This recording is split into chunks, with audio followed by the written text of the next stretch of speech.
Welcome, everybody, to CSI Waterdeep, Red Wizards Rise Edition, level 9.4. We are here today to continue our Thalos Kirith arc, which is Tim's made-up city in the Sunrise Mountains in Thay. If you're familiar with Thay, just look in the Sunrise Mountains. I think the town that we're in is called Garos, near the Garos River, but it's now called Thalos Kirith because that's just what we're going to do. Thalos Kirith, Garos is down in a valley, right on the Thay side of the Sunrise Mountains.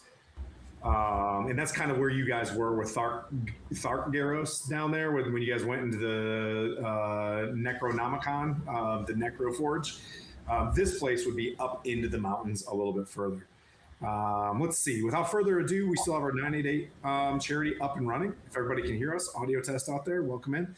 988 is our mental health awareness, suicide awareness charity that we always have up and running. It's one of those things you can text or dial anonymously or however you want to do it, and you'll get specialized care, which is freaking fantastic because people will be dealing with super demons like we're dealing with today in this session and need a buddy or something to get them out of that hole. If you don't have the squanch to hit the button, that is okay. Do not feel guilty whatsoever. We just ask, can you try your best to maybe do a buddy check on someone else? They'll probably reciprocate, and you guys can have a buddy check system, and it'll make your life freaking awesome. I check on Kate all the time. Okay. I don't know where that came from. All right, so where that came from? Huh? We don't have. Let's see. We're gonna skip the updates because we got 3 hours, fast and furious, to do some things. I'm gonna do some quick. This is what happened previously with the Justice League. 2 weeks ago, the party. We were exploring the 5.5e Monster Manual and Dungeon Master's Guide, and they found a bastion, or we're calling a stronghold or a keep within this town called Thalos Kirith. They walked through a portal, which bonked them into the middle of the city in the tower of the vampire they just killed. So cool thing. Nobody went into that building anyways, and it was run by skeletons. So you got a free building, and they're going to use bastion rules as much as they can in the Dungeon Master Guide to either improve a feat or things like that. I'm going to do we're going to do this how we see fit, not exactly how the Dungeon Master Guide tells us. We're just going to do our best to improve things. For example, one of the things they used for a bastion move, they sent their scriptorium and librarian off to study lore on, I believe, the Samaster's atrium up in the mountain, I think. And there was one other thing. I think it had to do with lore on the Raven Queen. So maybe when they go back there someday, they'll learn something. Right now... Was it to, discover her name or something? Yeah, that's right. You're trying to figure out why... That's right. Why you don't get to know her, the Raven Queen's name. Okay. When they left the keep, they went to the nearby tavern because they were exploring their neighborhood. Really awesome scenario occurred where it was like a hobgoblins club where the troopers went and they had a good time. Zolverisk uses mind-reading capabilities to find a hobgoblin shirtless and kind of on the dregs a bit. And they find out that there's this huge tournament going on to bolster this raid that's going to happen.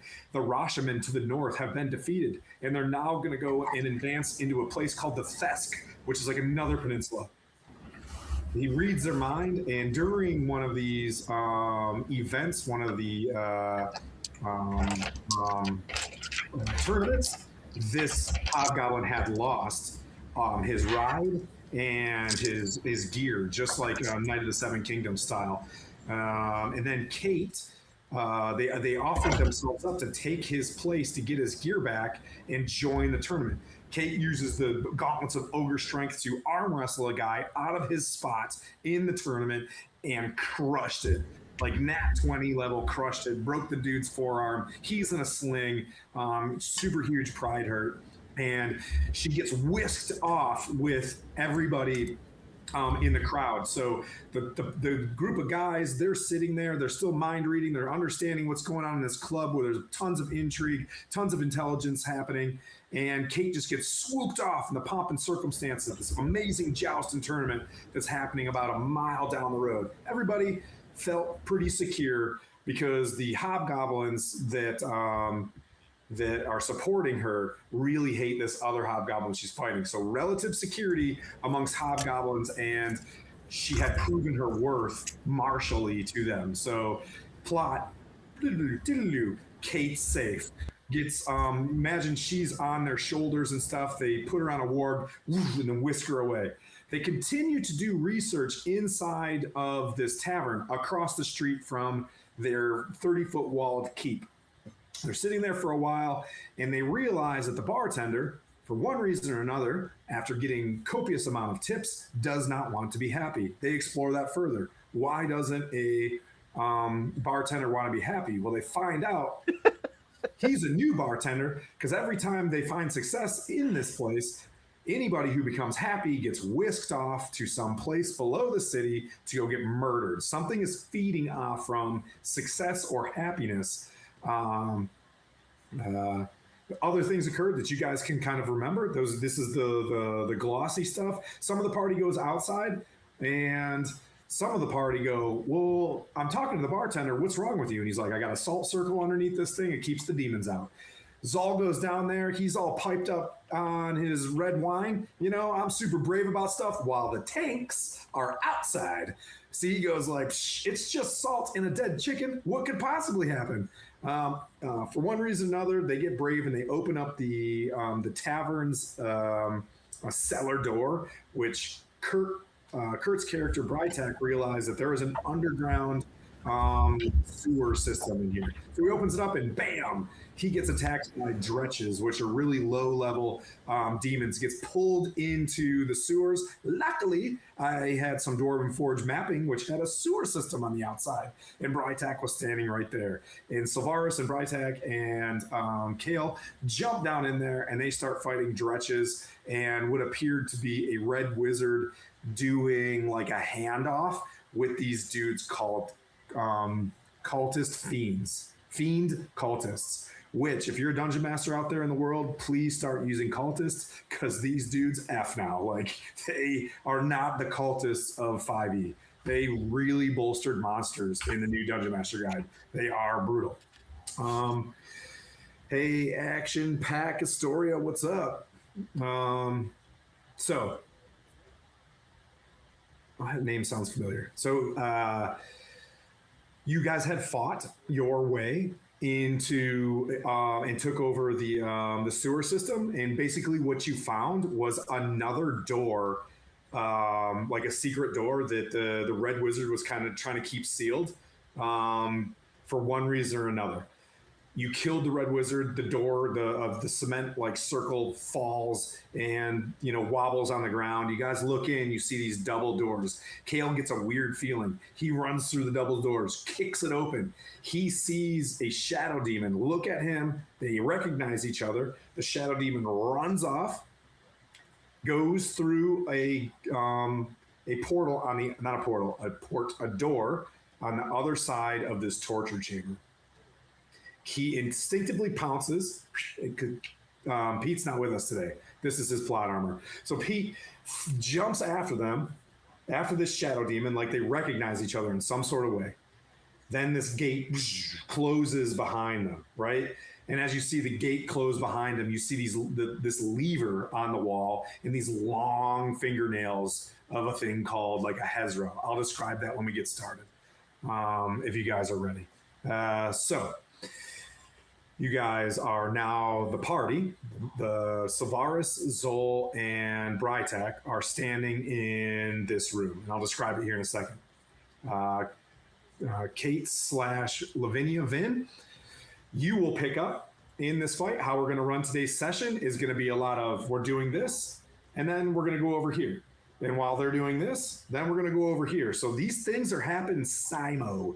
Okie dokie. So where you guys are at in this tunnel, someone else is getting walked inside of a tent here. So Then while this kind of happens, the warg that you're riding and the carriage or whatever you're being pulled on, you see this vast piazza. It's stone. It looks like there's a bit of a farmer's market kind of occurring. There are dudes shooting flames out of their mouth. There are various illusionists doing things. And you hear, music playing, lutes playing, and things like that. You get walked off to like a backstage area where there's a bunch of tents. At the opposite side of the piazza is a forest and a park. Some of the forest in the park is cleared, and you see this long fence line that looks like a jousting with a stand, like a VIP stand, and a bunch of like knights tents. You know how they look like beach canopies a little bit.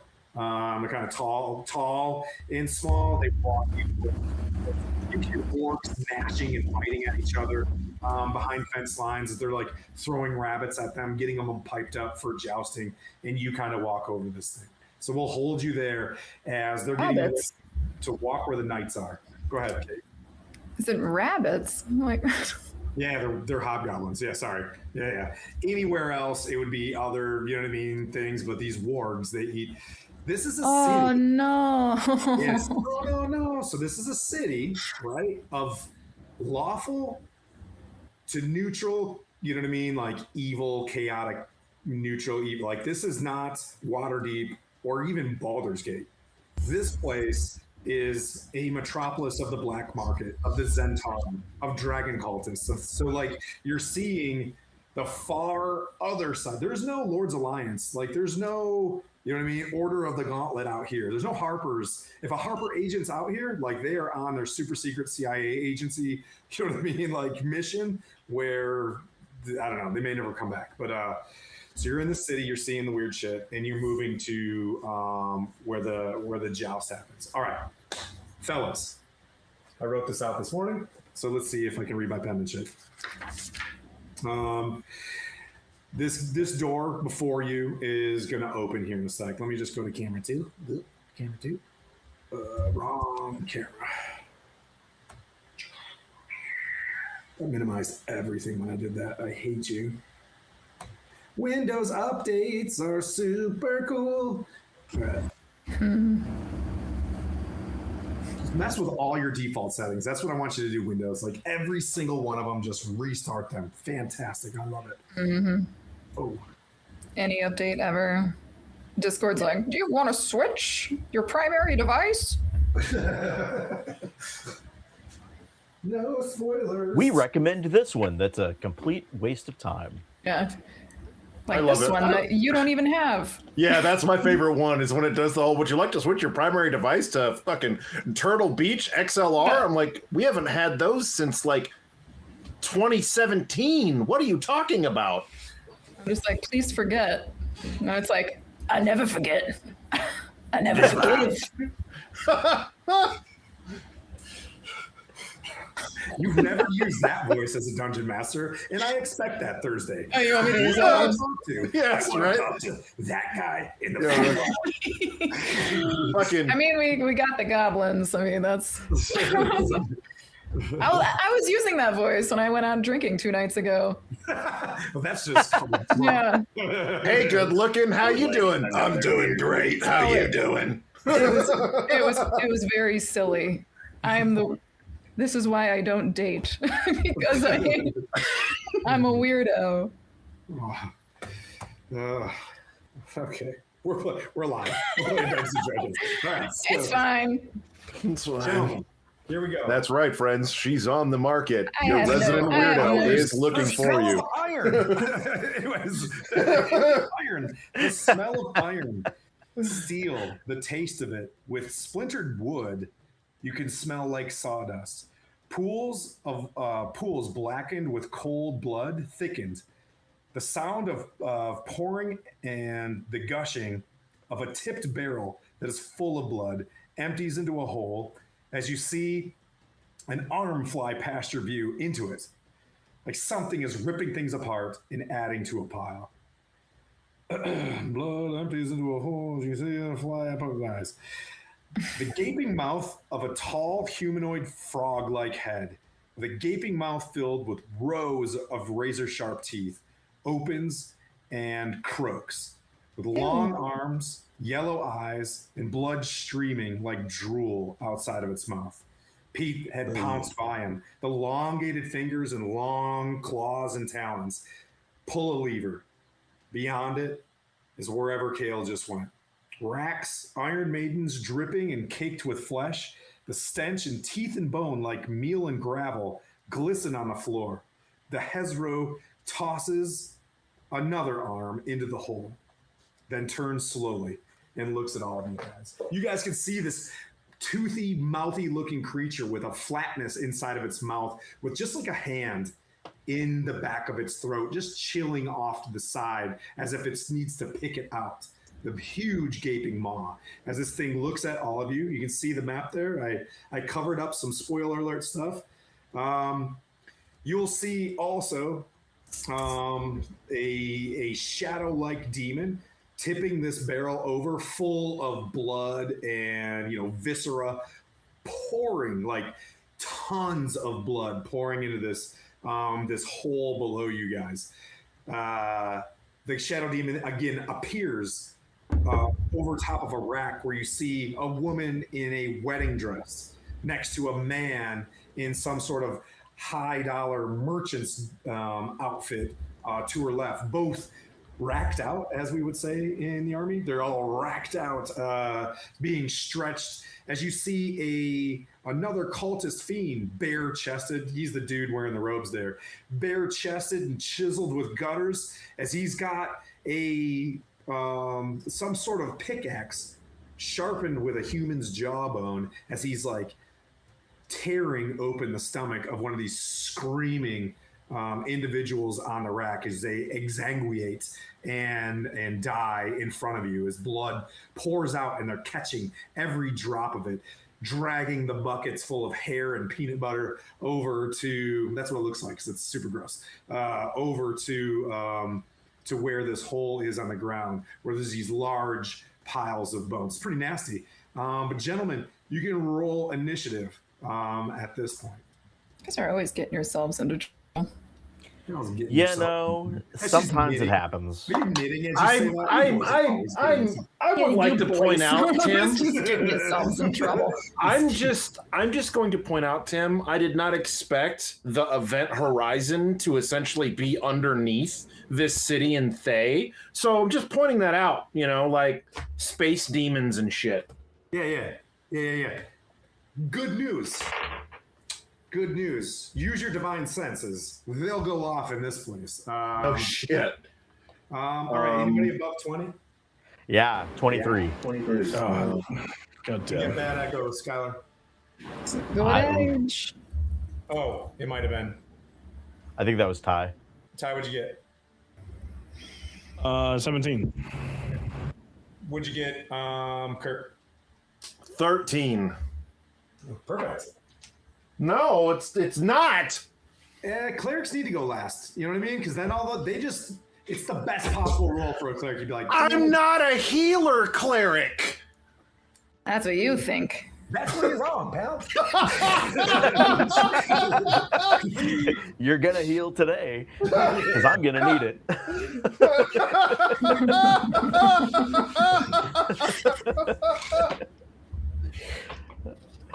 Right. Joke's on you. I heal today. Jokes Right? on you, buddy. So, Sylvaris, as you see Kale burst down into the... Do you see the... I'll point at it. Do you see the gate in the back of the room next to the bucket that's pouring blood? I do, yes. That's where Kale just darted off to after a shadow demon. Very likened to the Batwing-looking imp thing that is sitting next to you guys, off to your left. You see this frog-like creature, and if I need to add light, if you guys are having any issues or need me to zoom in, please let me know. You see this creature like crouched down like a frog, and his eyes are looking at the door where you guys are at. So he's crouching. It is your initiative. The room's yours. Only just a point of not contention, but like, how long has it been since we last were in combat? You're still in it. You guys, walked outside, and then you guys walked straight into this room. Like, Yeah, Kale was like, yeah.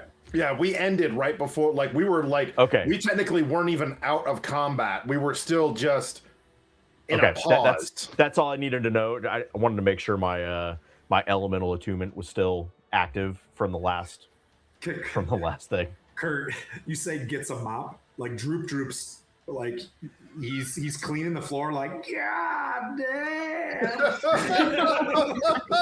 That guy, see, this guy gets it. You see, there is a bloody mop every time someone like dies in there. God damn. Real quick, if we have not actually left combat yet, or no, your guy took it out last time. I still have on my character sheet my spiritual weapon up, but I think your guy just, I got bonked and destroyed. Okay. And so there's a red wizard just inside the door to the left. Is that what that is? All right, so I'll point here in a second. All right, so this right here is a cultist fiend. He is pouring out blood out of this gentleman here. Looks like a shadowy looking figure here, very demonic looking. You can do the math on that. And then the Hazro here. Well, Okay. Because I'm not a tank, I'm going to attempt to bring this dude to us. So I'm going to get within 15 feet of him and try to hit him a couple of times and pull him towards us. Oh, nice. Okay. Oh, yeah. Nice. So one of them is a nat 20. That will do it. And then the other one is a 10. Yep, so we'll say he looks at you, you go to swing on the first one, and, you know, he was able to dodge your wind coming at him, and then you clock him straight in the face with your natural 20. It's going to pull him, too, Nice. so I'll just move him. Yeah, he has to make a strength save, but... Hey, you never know. You never know. You never know. You never know. 17 plus... He passes. Kate, So he stays there. Kate, I am falling in love with this voice. I'm just throwing that out there. All right. You never know. It's like I'm my just 50-year-old smoker. like straight Can up. I just say he rolled a 21? These dudes have a Wow. plus. Fiend cultists are just, from here on out, are just beefcakes. This dude has a +4 strength. A Nice. fiend cultist? Yeah, no, fiend cultists are fucking badass. Dude, bring your goat leggings. 11. So he takes 17 lightning damage. Okay. And then I'm going to go ahead and use Flurry of Blows and swing 2 more times. Does an 18 hit? Yes. Does a 16 hit? Yes. So he's going to take 5, 6, 7, another 13 lightning damage, and have him make 2 more strength saves. It's 14. Okay. Pass. Oh, pass and fail. Yep, so he finally fails. So he comes. I pull him 10 feet towards us. Okay. He yells as he gets to you with his hellish rebuke. You hear him, his rebuke is Eltab's cyst as he spits in your face. Eltab's cyst. And, you know, this force damage. Let's see, it's a dex save, which I think you're, yeah, dex save or half. 20. Oh, yeah, Dirty. yeah. It's a plus So- 7. Yeah, so 8, so 4 force damage. My God. You'll regret saying that when Airdrie makes her appearance. Yeah. He's like, shit, no, I get it. Now you made it awkward. He takes a fucking constitution. For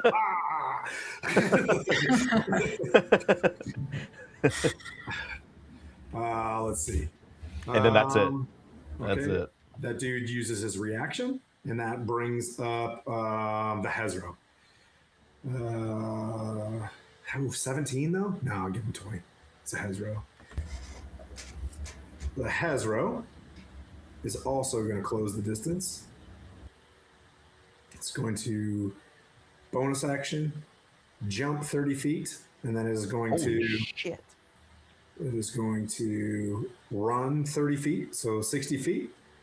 It's going to emit its stench upon you guys all as it shows up, and this dude smells like straight doo-doo. It is a poison condition. If anybody is a dwarf, you are not. But make a Constitution saving throw as this thing arrives at you all. Is this the toothy frog? It's just going to dive in here. Toothy, smelly frog. Is that what that is? It's just a smelly frog. Yeah. With teeth. With teeth. Everybody push into the room and lock it out. Door's just shattered. Just it halted the door, man. Just Or no. gives me ideas. All right. Constitution save, guys. What'd you get? We'll go first. Anybody below a 16? No, 16 will do. 3.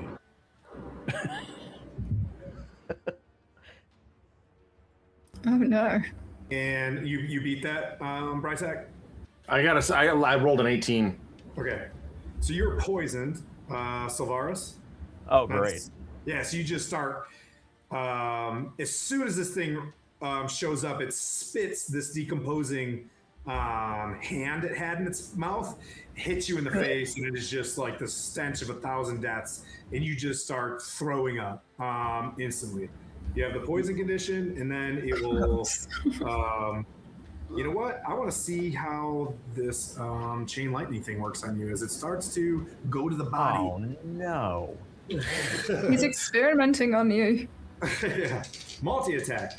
The Hezro makes 3 rend attacks. So it'll go for the guy that got in there first, and then it'll start, like, you can see him, like, its head turns towards Brytek. The first one is a 22 to hit. That hits. Second one is a 22 to hit. Damn it. That hits. And the third one is a miss. That is a 9. All right, so I make math rocks. Come to me, sweet math rocks. All right. 2d4 plus 8. That's 7. 11, 12, 14, 15 slashing. Oh, it's slashing? Perfect. I'm going to deflect that one. Okay, I added up the entire attack, but go ahead, and then I'll roll the poison damage after that. So go ahead and deflect what you can. Yeah, so this is just the slashing damage. Yeah. So it's reduced by 1d10, so 15. Okay. So all of it? Did I say 15 was the total? You did say 15. Okay. So did you got rid of all of it? Yeah, and then I'll use a focus point to redirect it. So make a dex save.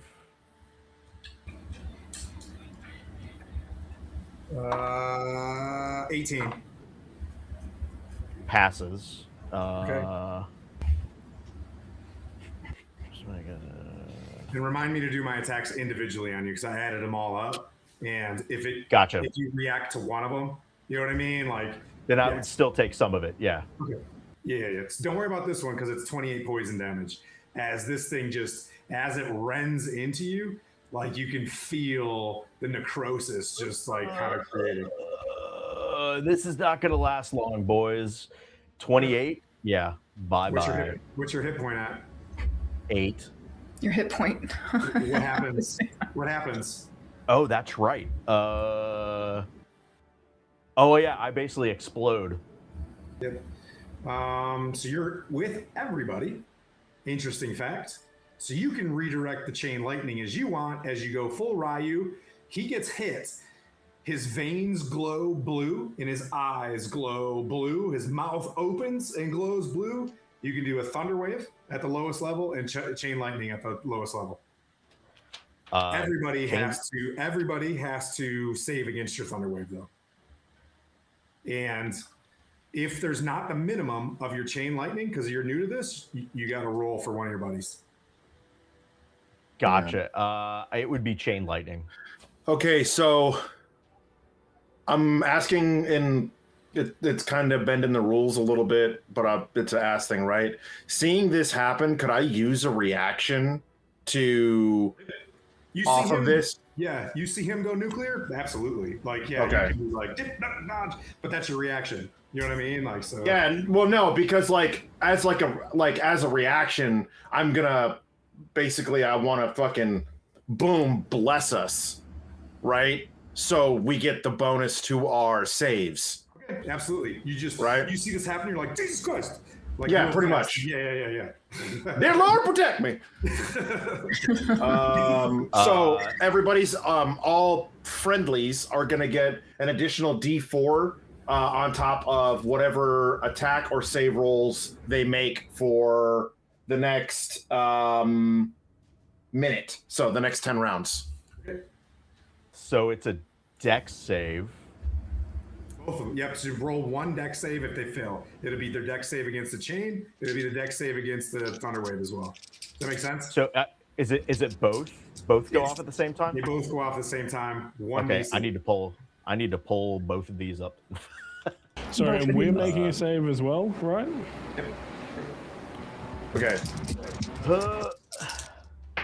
Is ours also a deck save? Yes.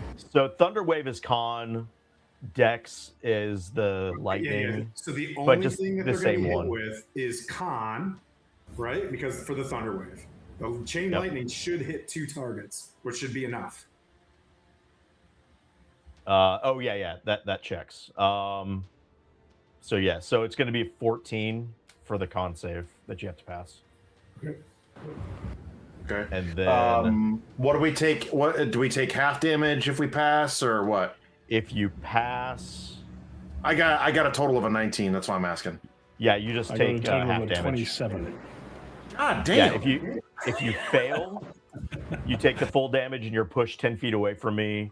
And if you pass, then you just take half damage. So this is going to be 2 and so 7 thunder damage. Savaris is out here just trying to kill everybody.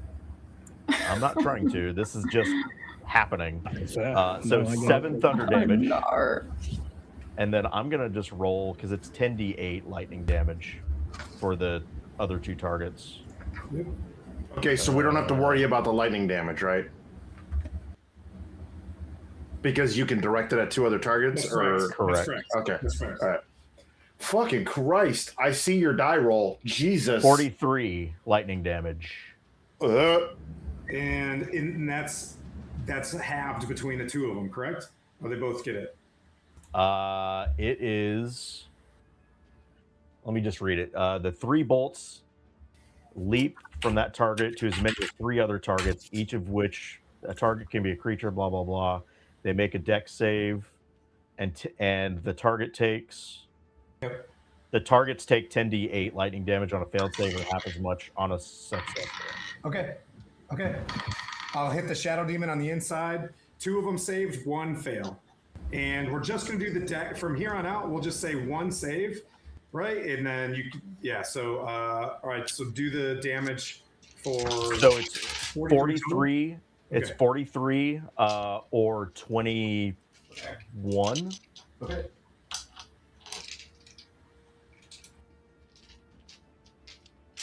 The cultists is looking. Let me see if he cultist. Okay, he's still there, but he's looking rough. No, he's not even bloodied yet. You lose. You lose though because this happened, and we had to do this, right? We had to test this so that you're aware of your awesome ability. You take 5 damage though. Yeah. Oh, that's right. So now I'm down to 3. Hey. And that brings up Zol. What the fuck was that? What's happening? Adri is here. Quick, make okay. haste. Very well. I see. Let's change my plan a little. So we're gonna go for full damage instead. From what? Oh, he's in the doorway with us. Yes. It's Just change it's the map. difficult to see. I have two questions. The first one is important. I can't really see what's happening in the door there. Can I fireball everybody? Sorry, all of the enemies. Not to fucking. Oh, you're saying could you? Sorry, just be more specific there. Yep. So, Brytag and Silvaris are in between, like they're separated. If you fireballed in here, Yeah. you could get 2. Okay. But not the frog, right? Okay. I don't think gotcha. there's a way for you to hit the frog and not get yourselves and everybody. It is so close and tight in that room. Like you'd almost have to. Sure. I could think there's a way you do it where you shoot it down the hallway just enough to splash, but like I don't see that happening in this scenario. It seems pretty. Sure. Where am I in that little bunch? I'm around there somewhere, right?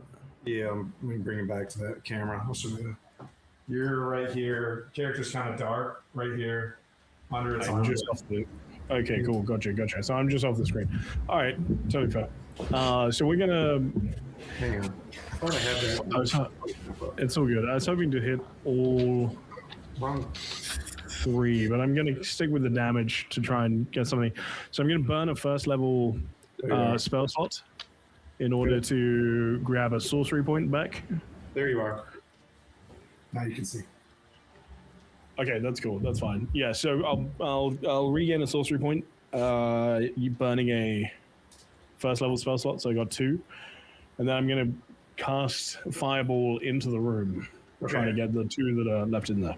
Yep, you'll hit a demon and the cultist. Yeah, cool. I'm upcasting this Okay. as a bonus action. No, roll their deck saves. And we'll say the demon got a. Oh shit, demon, where are you, bro? It's not gonna be high enough. I got an 18. Yeah, the DC is 19, so it's close. It's pretty good. 12, 22, 28, 30, 40, 41. Wow. It's 46 points of fire damage. Holy moly. The cultist is heavily bloodied now, at like 2/3, and can't really see the demon, but you smell like smoking ichor. That's a sign of super bloodied as well. But I can see the cultist, right? Yes, he looks Okay. like ass right now. I want to just try and get rid of one of them, so I'm going to action Sorcerer's Burst. I just click my fingers and try and deal some psychic damage. Okay.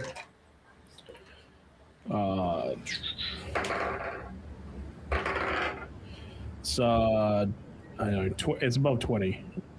15 plus. Yeah, that hits. Yeah, okay. It's plus something.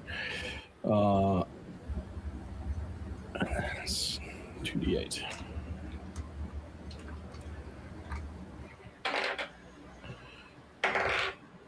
Three, 7, 12 points psychic.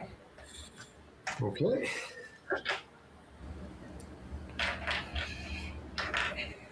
He looks horribly bad. Still up. Bugger. That's my turn. I used everything.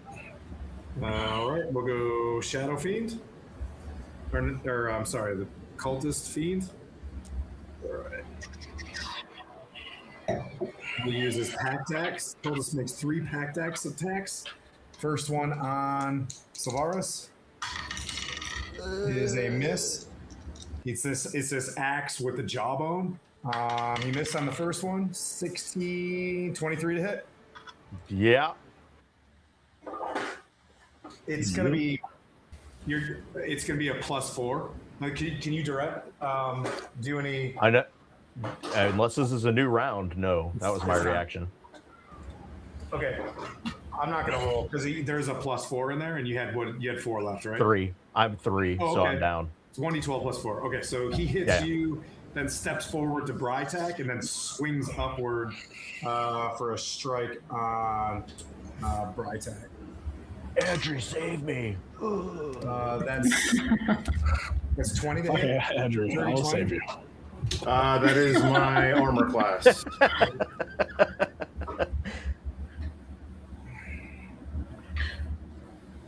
11 slashing, and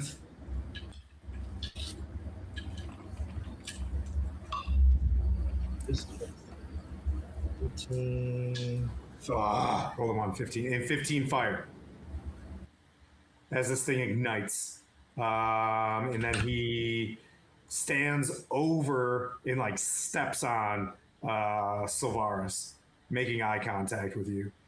Rude. Attack, gritting his shaved teeth. Around his neck is like just made of like finger bones and platoon. So let's see. That brings up Solvariscus went. Correct. That brings up the Shadow Demon, who then steps up to make a rend attack on Brytac. How in the fuck are we all fitting in here? It's a Shadow Demon as in corporal movement, my friend. Rules lawyer me. I'm gonna start making shit up. Just kidding. I love you. Well, no, I'm asking because I don't care if he's incorporeal. If he moves past me, I get an attack of opportunity. Yep. I have magics because God is on my side. So this dude's down, right? Solaris is down. We got this dude here, standing in the door. And this dude here, standing in the door. Okay. So he's not moving past my ability, my strike zone. No, you see how it's jam-packed there? I didn't expect this funnel to happen the way it did. It just kind of occurred when I started working. So that's only 15 to hit on its umbral crawl. That will not hit. All right, it just stands there, and then bonus action in dim light or darkness, the demon takes the hide action, and you kind of see it disappear behind the Hezro. In terms of I'm up, they see me, I'm down, I'm down. And that brings up Rytat. Okay, so point of clarity: are these demons or are they fiends? Demons are fiends. Yes. Same thing. Same. Demons and devils, fiends. Okay, cool. All demons are fiends, not all fiends are demons. Yeah, that's what I meant. Yeah. Yes. Okay. Yes. All right. Cool. Fiend is the prime contractor. Devils and demons are the subcontractor. All right. Cool. I'm gonna cast a 5th level spell. Oh. I am casting Dispel Good and Evil. However, I am not using it on them. I'm using it on myself. So all Celestials, Elemental, Phase, Fiends, and Undead have disadvantage on attack rolls against you for the next 10 rounds. Okay. No save. No, because I'm casting it on myself. Okay. Can we see what that looks like? Since that's a 5th level spell, do you mind if I'm a dick and have you describe how Brytac looks? I imagine it's like this fucking green fire around you or something. Well, no, like the way I kind of envisioned it is it's that whole like it's just kind of it sounds silly, but like it's like kind of like how mage armor would look, how it kind of gives you that it's like a half an inch off your body glow kind of thing around you. His is like that, only it's like it's more of a divine than arcane kind of deal. Okay. Right? And so it's kind of betraying that he is a cleric of sorts. So if these guys don't fucking die, then people are going to know that there's a good cleric in the area kind of deal. So he's going to do that. And then as a bonus action, where are you at? Bonus actions?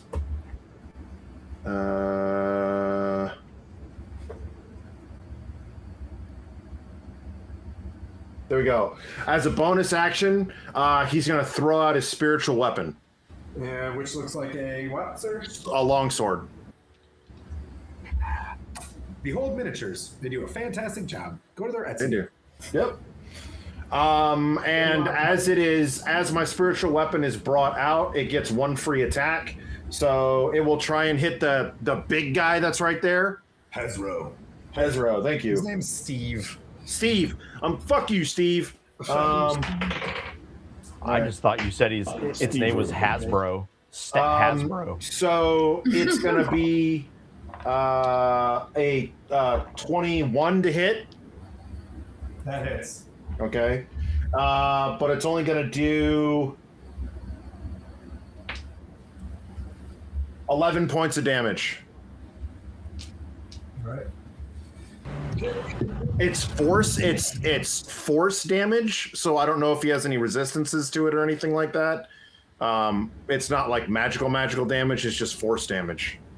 Okay. I like my air quotes. You leave my air quotes alone. It's force damage. Okay. Immunities. Not Forced immune. damage. Resistance not. Oop, Hezro. Nope, good to go.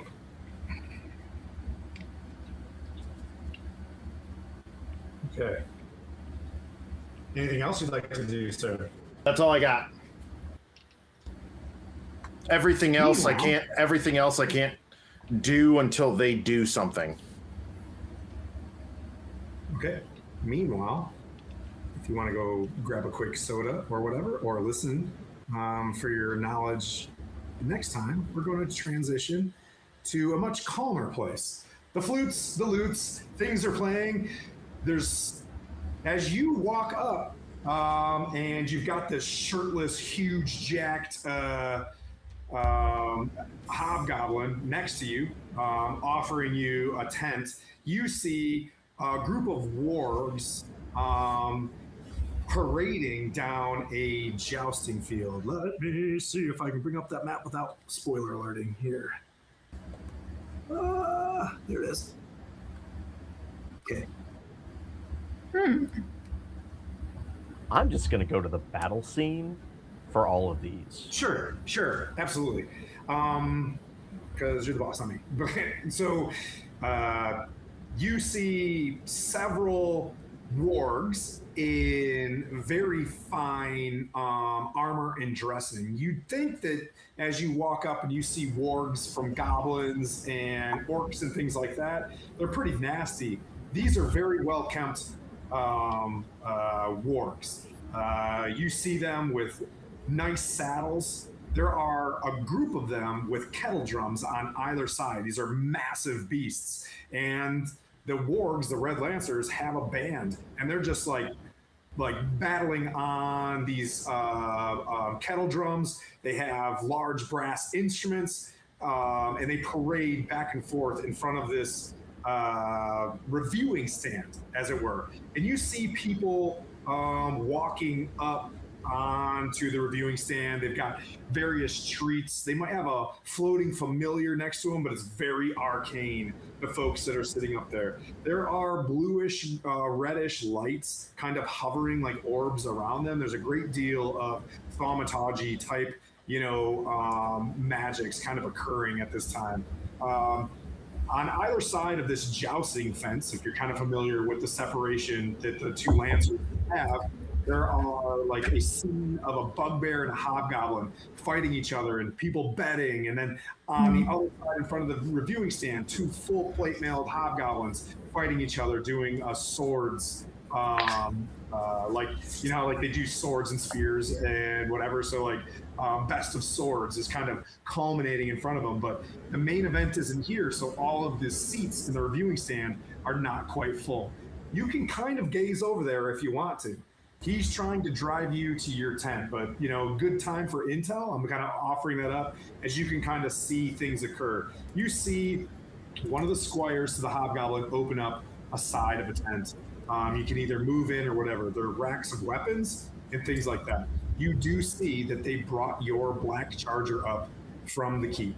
4 hobgoblins are brushing your charger. They're putting the tack on, and they seem to be getting it ready to fight as well.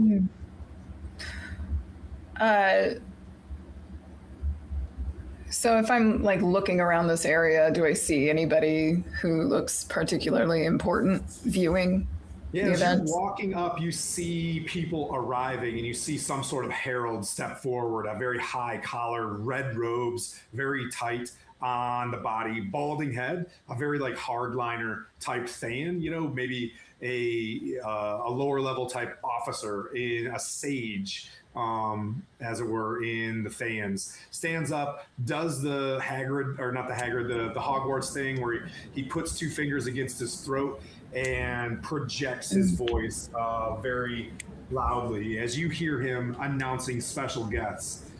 Master Roth Modar, as he lists his hands, and a darker red robed guy, very simple clothes and a staff, walks up, and he sits behind in the second row. He then mentions Baron Zalko arriving in a tricorned hat, red dragonborn, with two other look like lieutenants that are with him as well, carrying leather bags, maps, and things like that. They seem to be planning things and pointing. And as they point, you look down in the street behind them, you see rows and rows and rows of wargs and horses and wagons preparing to move out. This is the last event before something very huge occurs. You can hear none of the wargs have riders. They might have someone, a skeleton, holding the reins, because everybody is gathering into this joust, the main event. You hear him say, Baron Colbert of Bloodvin, in a full plate mailed red, almost like old school Dracula armor in red plate mail. With his visor up, a hobgoblin, very cleanly shaved, with a twisted mustache, sits in the second row. You hear Kelek, the sorcerer, and you see a balding, bearded man in black robes and a twisted staff go to the second row. Thark Nai Ilinch of Phalos Kirith. And you see in the front row, there's a smaller chair, as you see a woman, bald head, almost dressed the same way as the announcer. Very high collar, red robes trimmed with gold, very Thayan. You know folks that wear the Thayan type uniform, and you see the ones that are getting kind of free with it, like Rathmodar. Then the kettle drums pound, the trumpets flare. Zalkir, Isabel, the Zalkir of Arachnoloth, as you see a bluish, purplish light, skinned, with long, beautiful white hair, black, thin robes, come hand to hand with another woman, with Zalkir Valindra Shadowmantle, Zalkir of the Faymount. You see a very beautiful, light-skinned, white hair, black and red robes, standing almost 2 inches taller than a drow that's with her, that is Isabel, as they both sit in the 2 front seats together. They sit, they cross their legs tightly, and they seem to be having conversation that's almost as if they don't care about what is occurring, in front of them. They go to these things. You are 300 feet away, and you hear Drogon, not Drogon, Vorkash, the shirtless guy. You see the dude that you dislocated his elbow. He's there all sleeved up, trying to act tough, trying to figure out how to get his shoulder back in or whatever, before the big ride, because he's got to go to war probably this evening.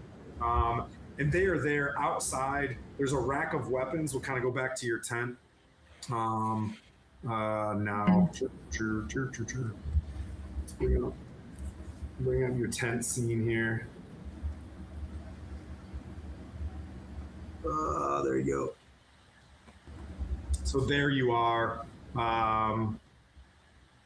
Vorkash is like, you know the rules. I don't know if you've ever joust before, as he kind of changes your attention span from what you just heard announcing. He's like, it won't be long before the joust begins. I'm very sorry. Why are you sorry? You don't have much time to prep. Well, Not that you'd need it. And the guy with a shoulder sling just kind of, a pride tear comes out and he wells it back into his eyes. So the guy with the dislocated arm is in here with me. He is. And they're about to walk in the tent with you.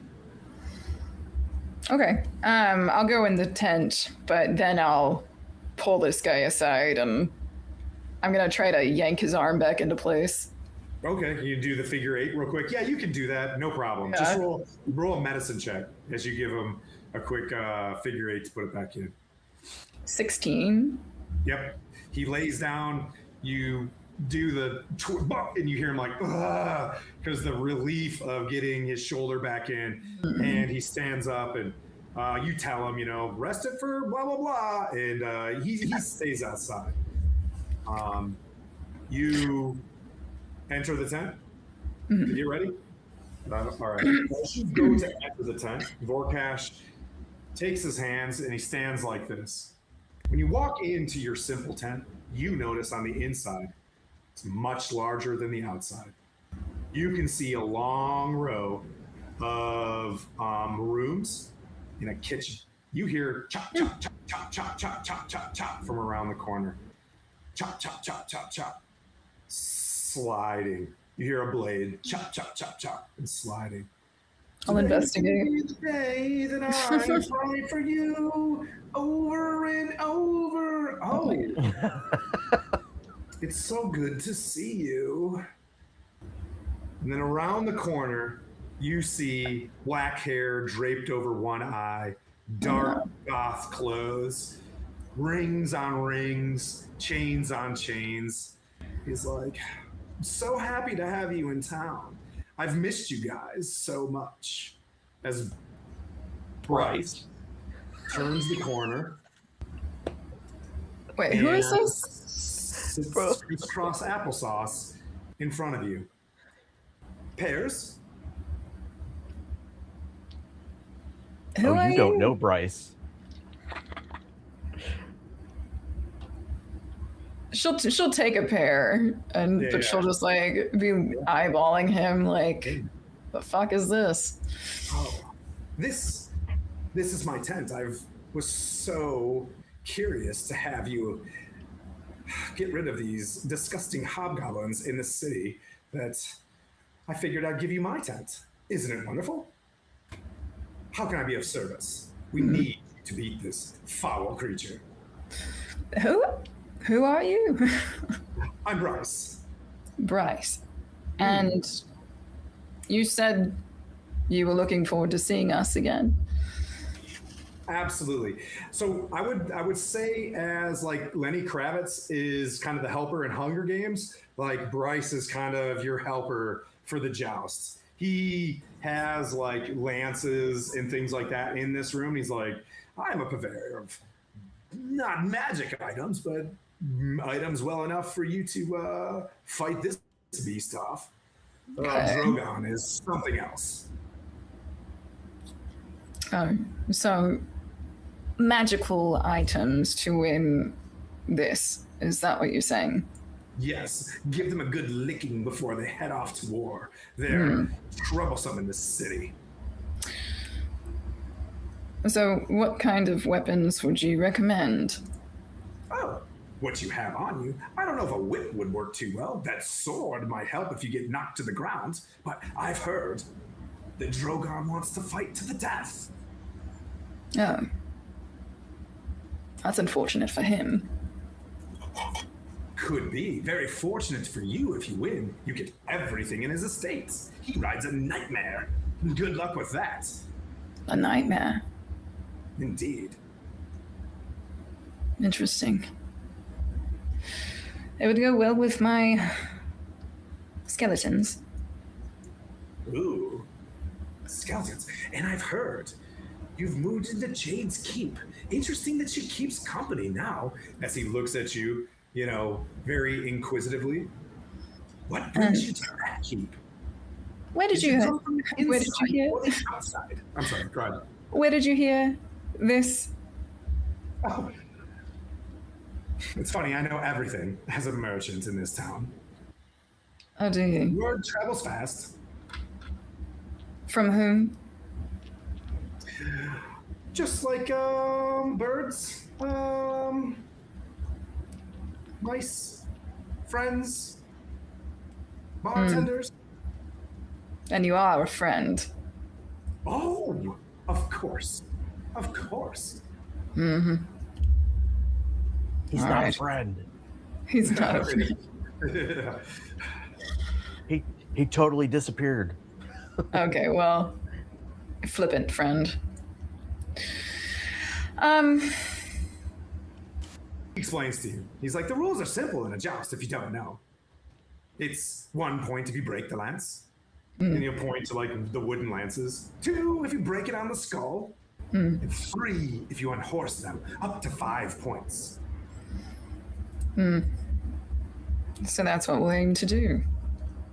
Oh, yes. But if you dismount them, I would say, I do know that he's going to ask to fight to the death, so be ready for it.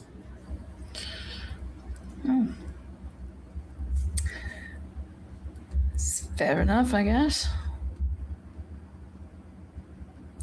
So do you have a armor, helmet, anything like that I should be wearing? Oh, yes, of course. I asked Thomas when they brought up your charger outside. You brought your armor as well. He opens up a room, you know what I mean, like a curtain, and your stuff is sitting right there. Is it my, It's your stuff. I don't know how to like I that. work well with everybody in the city. You must know.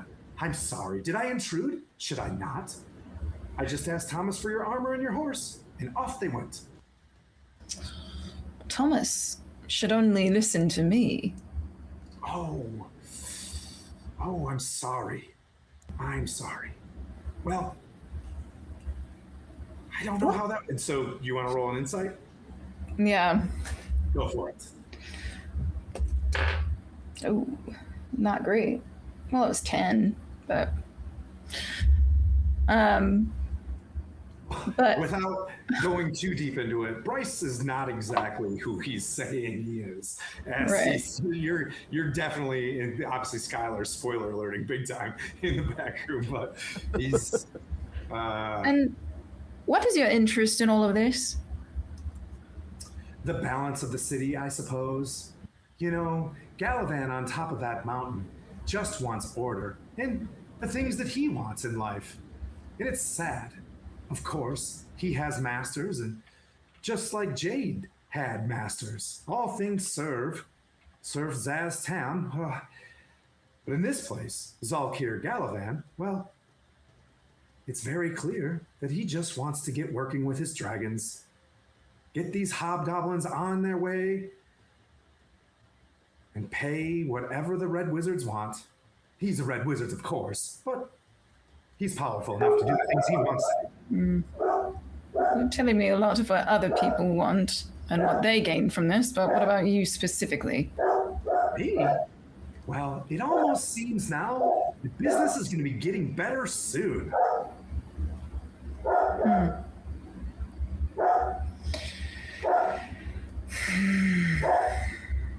Those wargs, can you hear them? They're hungry. You can hear my dog, can't you? Hey, improv. Yeah. And he's a Okay. borker. So I will sit you there with Bryce. Okay. Yeah. And then I'm gonna go back. We're gonna whoop, and you can think Skylar, no Armor cheats. up. Don't be sending codes. Don't be sending secret codes. Nope. The goal is he's kind of prepping you. He's gonna help you put your armor on and things like that. Like he brings out your gear and he's just like, time's of the essence, and I can help you if you like. Seems like he does want to help. Of your insight, he's not there to poison or you know what I mean, like. Okay. But he definitely wants the hobgoblin to lose. That's your 10. You know what I I mean? think that's fair. I also want him to lose, so. Yeah. But what's to be gained in the end? Meanwhile, in the dungeons, it is Sylvaris's turn in the top of the round. What time is it? 2. Okay. I'm dead, or I'm unconscious. So. Oh, no. One second. 1 second. Okay. Oh boy. All right. Okay, that brings up the Hezro, who sees the light of a cleric glow, and instantly, so when a cleric reveals themselves, like, man, that's a taunt, right? So this demon just brushes Zol aside. You don't exist to this thing. The shadow demon, you know what I mean? Like, you can like shadow bros, and they just go hard in the paint on the cleric. I'm just letting you know now, you've just taught Zol a new tactic. Illusion make you look like a cleric, and things love to go to you. It's gonna feel like a cleric too. Yeah. Let's see. All right. The stench of the glow of radiance on Brytak. I would say he would do another attack, but it's almost like he's just going to do his most savage attack on you and just begin to rend. So his first attack is a rend attack. Of course. Is a 26 to hit. That's at disadvantage. Oh, nope. That is a dirty 20 to hit. Jesus Christ! I was fucking what? Kind of you have forsaken me. My armor class is a 20. Pizza, yeah. 7 slashing. All right. And 10 poison. Oof. God damn. Guys was running off without me. Okay. All right. 2 more attacks. Good sir. Okay. Miss. Oh, natural 20 and a 6. Okay. This thing freaks out. Once it makes that first hit, just starts going into a fervor and just starts swinging wildly above your head. Savaris is down, so that brings up Zol. Both of you need to stop talking to your gods and just ask me for some help.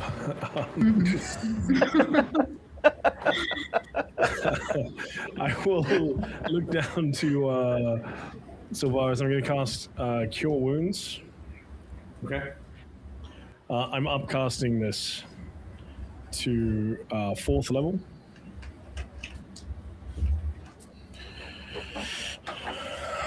Which is going to be...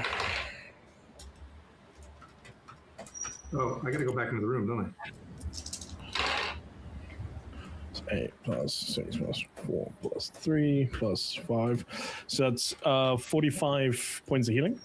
Holy. Shrinkies. Andrew, you found me. I just my leaned God. down at you on the chest. Come on, up you come. We're not done yet. Wait, you cast Cure Wounds? Cure Wounds. So you touched. Am I not next to him? You. Oh, okay. Sorry, I assumed we were all crammed in, so I thought I was next to him. You can move into that side. Yes. So you can absolutely walk over there, but you are now under the keystone of the door. That's fine because I'm gonna change position by the end of my turn anyway. So that's my, okay. So I walk right. Sorry, I thought I was closer to him. So I'll walk over, touch him on the chest, and be like, "Come on, up you get." And with that, I'm sort of flavor it as pulling him up. But what I'm gonna do is a bonus action, use heroic inspiration, whatever it's called, mantle of inspiration, with a bardic inspiration. So I burn one of my bardic inspirations. Everybody's going to gain 8 temporary hit points. Nice. And at that point, you can use your reaction to move up to half your movement without taking attacks of opportunity. So I'm going to use that to move into the room, away from everything, without taking attacks of opportunity. And it means that you can technically get up if you want. How much movement speed? We can use half? You can use half your movement speed, yeah. Yeah, I will move away from those guys 25 feet. Eee!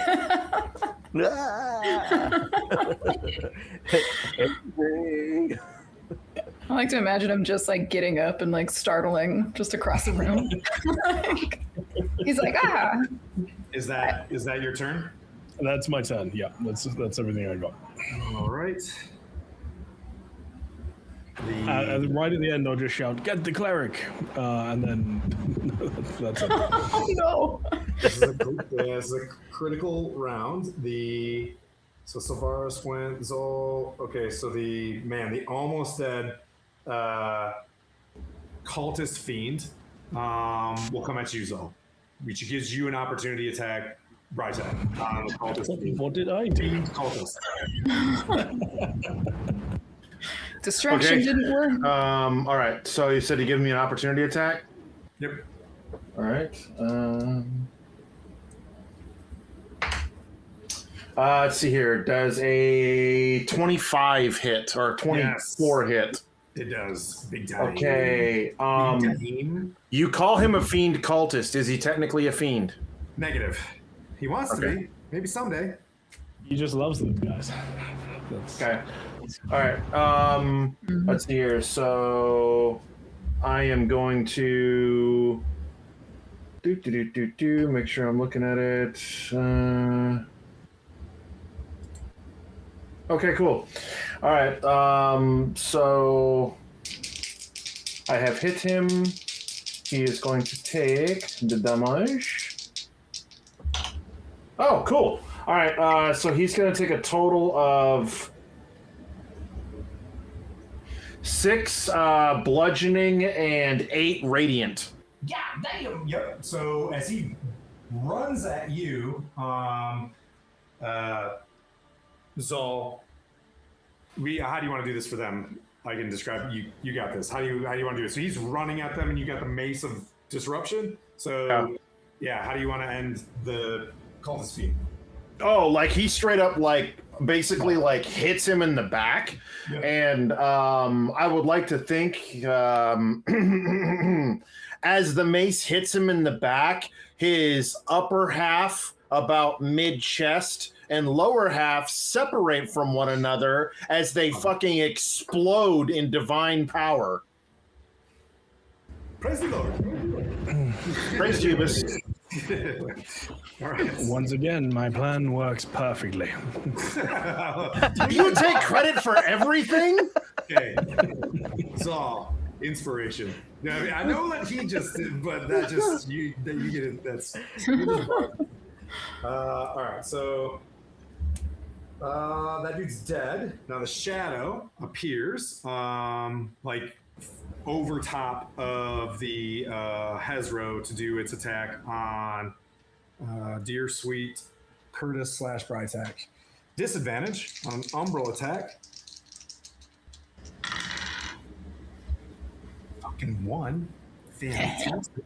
The cleric is clericking. Huzzah! And that brings up Brytek as this thing hisses at you in your armor. Like the slow blade, it was too fast of a blade, and it doomed his Umbral attack. The giant dude is still directly in front of me, right? The giant dude is 100% in front of you. Yeah, let me fix this a little bit. Here you go. There you go. Mano y mano. All right, cool. All right. So that being said, all right. First things first, the spiritual weapon is going to get a free attack. Nice. Does a what is his? The thing is plus 24 to hit. Hits. All right, for 11 points of force damage. Okay. Okay. How is he looking presently? Not bloodied, my friend. This thing is girthy. Okay. It's a word, Kate. It's a word. It's a descriptive. You know what you did. It looks thick. I don't know what to say. You know what you've done. You know what you've done. It provokes responses, I guess. And there was, I don't know how many gaping comments earlier, so. Yeah. I'm just gonna bring my squirt bottle and use it. Like, On you every time, just. Pss, pss, pss. What you got, Kurt? What you gonna do? All right. So let's see here. I get this on the attack. So okay. Remember, the Mace of Disruption does naughty things against things like this. Yeah, but it only matters if he is at half. Aye, that's right. He is not. Yep. Like, it'll do damage, but the whole thing of like it basically just annihilating something, they have to be at half or under. Yep. But I will take a natural 20 on the die to hit him with the fucking thing. That might do it. So let me know the damage. Because if he goes below half, he's got to make the save, right? It's a timing thing.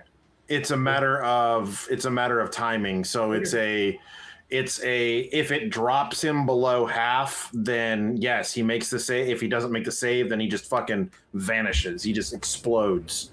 So all right, and I will use a smite in conjunction with this. So Oh boy.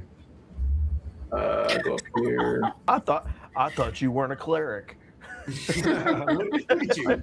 Shut up. All right, and then I just poke Zol and go, I thought that guy wasn't a cleric. This is the most cleric thing I've ever seen. And then another this and this. All right, here we go.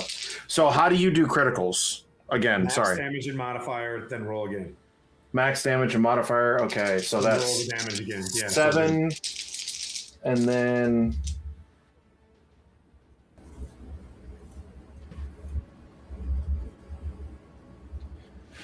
17, and then another 7, so 24 points of damage. The mace itself isn't actually that powerful. It's the other stuff that it does. It's fucking badass. What's the damage on it? Like a 1d6 or something? It's a 1d6, yeah. Okay. That's half. What happens? So he needs to make a wisdom save. He's going to make a wisdom save. He's going to be at disadvantage. DC 15. You got a +1, Sarge? Come on. You're a long-lasting demon. You've been around for a while. Oh, fucking nat 1. 2 nat 1s. Dude. So How He's disgusting do you want this to look? This dude absolutely, as a matter of fact, I'm going to do some splash damage on the other demon with whatever you decide happens. 2 nat 1s on the save? Fuck. So basically, he is going to erupt in the most gruesome 80s B horror movie style of explosions where there is blood and viscera that just coats all of the fucking walls, right? And I think that when it all like settles and stuff or whatnot, right? Like you can see just it like running down the kind of like semi-divine shield that Brytak has going, right? Yeah. But it's not actually touching him. Yeah. And with that, the light spell that's innate within the Mace of Disruption lights up, and he just looks at the shadow demon. Oh, light sensitivity. Doesn't like that. You see it just like, yeah, super hiss. All right. Does it get on Zol and Silvaris? I just want to know. The blood. We're inside the room. Yeah, but trajectory's a motherfucker. Yeah. Can I cast shield just to keep? Yeah. He's like, I gotta keep my clothes fancy. Okay. Dude, that was 2 nat 1s on that thing. What is this demon at? Demon is at 46. That thing was at half as well. Dude, because that was the first time you did this, I just want to be fucking cinematic as hell on this. That whole room, you know what I mean? The shadow demon as well gets absolutely annihilated. I'm not going to keep doing this, but since it was the first time, I really want to like lean into it. The room goes quiet for now as All of them are destroyed. Your sword still floats. And the room is yours, but we're going to move to Deer. Anything else you want to do on your turn before I stop you? Okay. The only thing he would do is he would move into the room where his friends are. Okay. Reaction, slow clap. It makes me think of that scene in Dracula Dead and Loving It, where they kill like Lucy in the crypt. I picture us standing. Yeah, I picture us standing in the room when that thing explodes, and it's just super quiet, and we're just like, "Well, that just happened." I hope your mouth wasn't open. I'll give you credit for that one, I guess. You guess? You fucking guess? He's got like a little umbrella. Fancy little umbrella.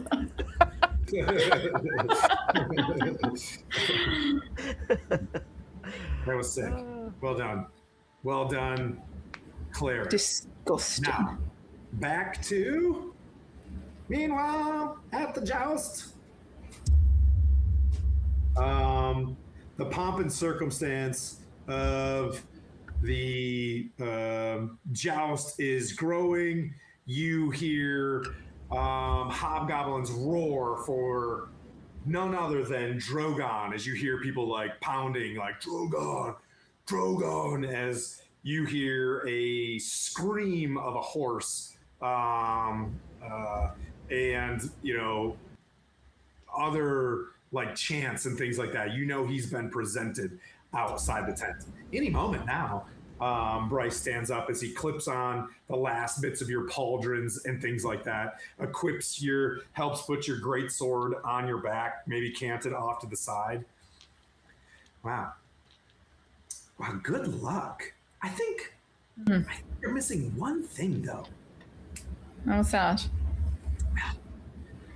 I think someone out there is really interested in you. I would be lying if I wouldn't say that I was following you for some time. I'm sorry. As a matter of fact, don't tell your party that you can tell your friends that I'm safe. I was abducted in the desert, and I lost my way. I was carried here, so but this might be useful for you. You see him shimmer just a little bit as he begins to look as if he's casting something along the way, and he pulls a ring off. He's like, you might want to put this on. This will help you protect your identity. I think Isabel is very curious about you. Well, thank you. And she was definitely about to ask him if he had anything like that up his sleeve. So she's gonna take that and put it on to disguise herself. Yes. Well, I would say, and he kind of closes his eyes for a little bit. I'm certainly grateful that you didn't just take that great sword and put it through my chest. I prefer folks being pragmatic. He slicks his hair back a little bit, and you see a longer black hair that flows into a ponytail behind his back, and he stands up in blue robes trimmed by red. He's like, welcome to my city, and I welcome you, and it can be your keep. As he kind of just looks at his nails a little bit, you can tell he's very clean. You can see etchings of Thayan tattoos on his forehead. It's a shame. I did carry your party here from Silvery Moon, and I do apologize. But as you can clearly tell, there are problems here in my city. And in a moment, he kind of just like listens almost to the ground. In a moment, things are going to clear up in the city. And this afternoon, these hobgoblins are going to be gone. I can't be present for reasons at my own city's event. You'll find that out when our true special guest arrives. I must back to the Marbosh, to my keep. I hope that our relationship improves. Who are you really? Oh, greetings. I am Galavan. I am the Zolkir of this region in the Sunrise Mountains. And I apologize for the circumstances that I needed to get you to the city. But you guys are doing fantastically. Please keep it up. If you stay off my mountain, I'll stay out of your business. Realize you do have a member of your party who I can control. Zol, well, Hey. he's a bit more draconic than you think. I rule all the dragons in this land. And if you can all assist me in ridding these hobgoblins and these hard-lying necromancers out of my city of illusion, I'd be eternally grateful. But the trumpets are sounding. You know where to find me. Just have Thomas give me a ring. Any questions?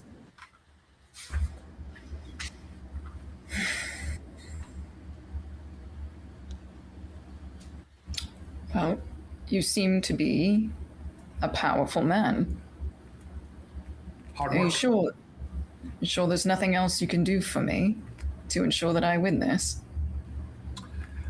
I think you're plenty strong enough.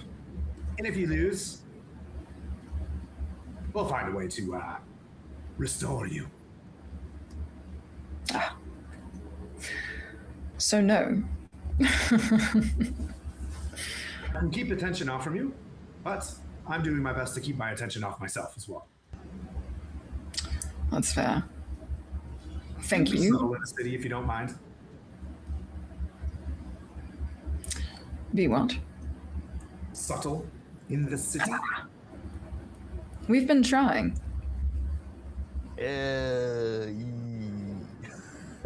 Or at least I've been. I don't know what my friends are doing. I assume getting into trouble. Well, let's just say they're cleaning out the pipes. When the necromancers came into town, they brought their friends. And below us, oh, well, there's a cyst below us. And they're assisting everybody. Ew. Well, I guess first things first. Lance this guy and then lance the cyst. They have it well in hand. Hopefully. And she's just like, man, I hope they come back in one piece. Oh, right. well. Hail Tiamat. And he takes a step backwards. He grabs his hand, and this orb appears in his hand. He looks at it, and he shows you, look at this. And inside it is a chromatic orb. And he's like, I bet you didn't know this, did you? And he'll show you. And inside this orb, like a palantir, you can see inside that dungeon that they were just in. You see Savaris, you see Brytak, and you see an adult red dragon. Well, isn't that interesting? We all have our little lies. And he just turns around, walks back from inside one of the flaps of one of the rooms. He walks in it, closes it, and the room turns into a single tent. You hear the sound of everybody outside, and Volcash opens it up. And he's like, what on earth? And he's just like, I was folding in these flaps for like 10 minutes. How? And then he turns around, opens up the flap, and it's outside. You see the guy with the sling, and he's like, as soon as it was like I was walking through a wardrobe. It was endless flaps. Anyways, I hate this. You're town. right. Yes, I'm all right now. Ooh, you've gotten your armor. Fantastic. I was coming to assist you. We must hurry. Your speed awaits. What's up, Kurt? What? We're not just gonna fucking pass over the shit that she saw me, him, and a fucking red dragon sitting in a room. We're not just gonna fucking gloss over that shit. That's for her to know, not you, you fourth wall. I'm Right. breaking the fourth wall. Fucking what? Yeah. We'll say that Vin's not especially surprised. Does she would she have recognized him from her vision?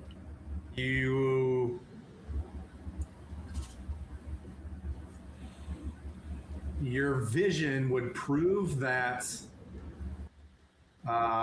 yeah, but a younger version. Mm-hmm. You know what I mean? Like familiarity. Less battle scarred but very, very familiar. Yeah, the horns are the same. Yep. The horns sleek backwards. Much red dragon like. Yeah, seem very familiar. Very proud looking. Bright red, not your dark blackened yep. Or however Zal would like to describe himself. It's level 9, buddy. The secrets are out. so I'm new here. I'm new here. Yeah, that's right. Yeah, I completely forgot that Kurt had no idea, and I was just watching him. It was wonderful. Got some explaining to do. I've been here for 3 months. That's it. I don't know what the fuck is going on. What?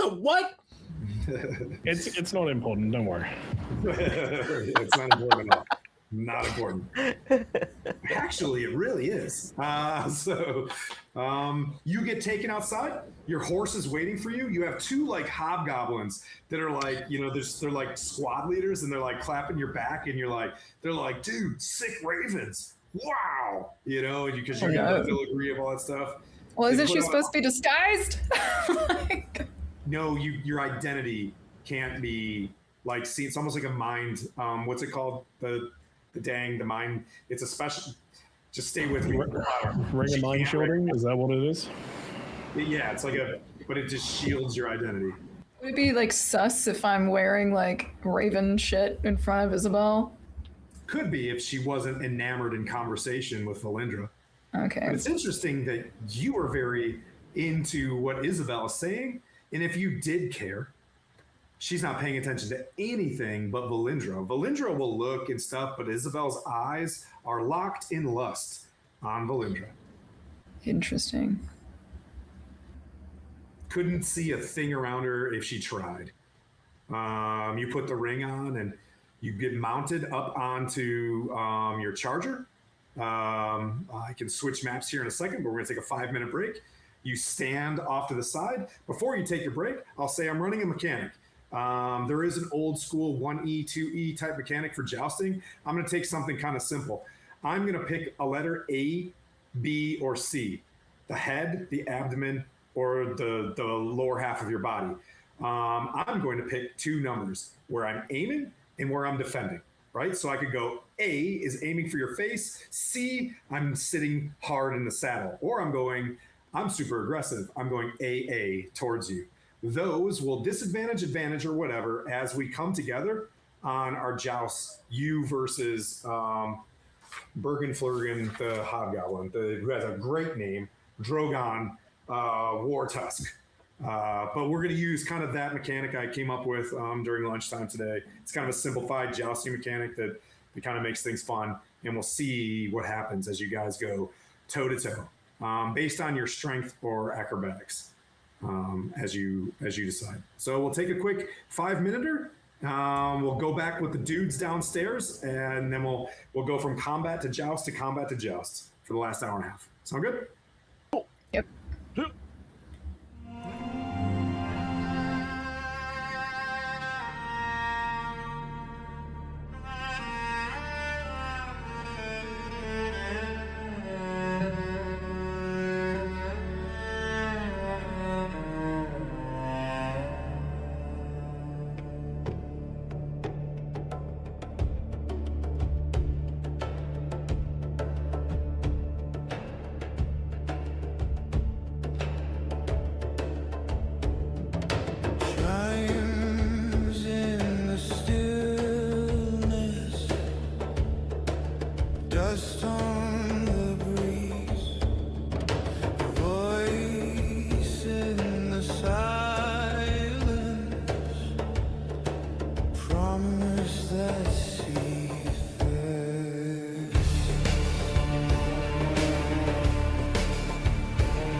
We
Ashes redeemed.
They were locked up for a reason.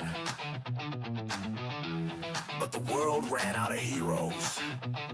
So now, you roll with what you got. Kicking down doors with a holy grin. Silver tongues and a dozen sins. Wrong side of justice, right side of fate. No time to ask, we're already late.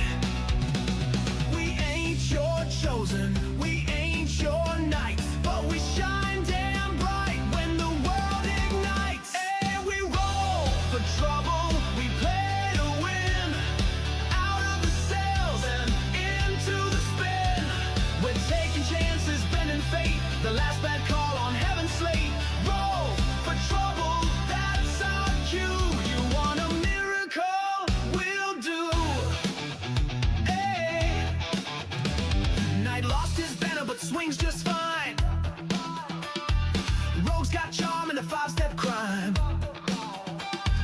Druids growling and warlocks curse. Clerics smiling, which is the worst. Call us mad, call us last. But we hit back hard and we hit back fast. We roll for trouble, we play to win. Out of the sails and into the spin. We're taking chances, bending fate. The last bad call on heaven's slate. Roll for trouble, that's our cue. You want a miracle? We'll do. Hey, hey. When the And this is just for today's time and economy of time and stuff like that. But so the room is quiet. The last droplets of blood are pouring out of this barrel into a deep hole into the ground. You can smell it. It's just chocked full of limbs and just caked blood down this crag, but it's like very cylindrical.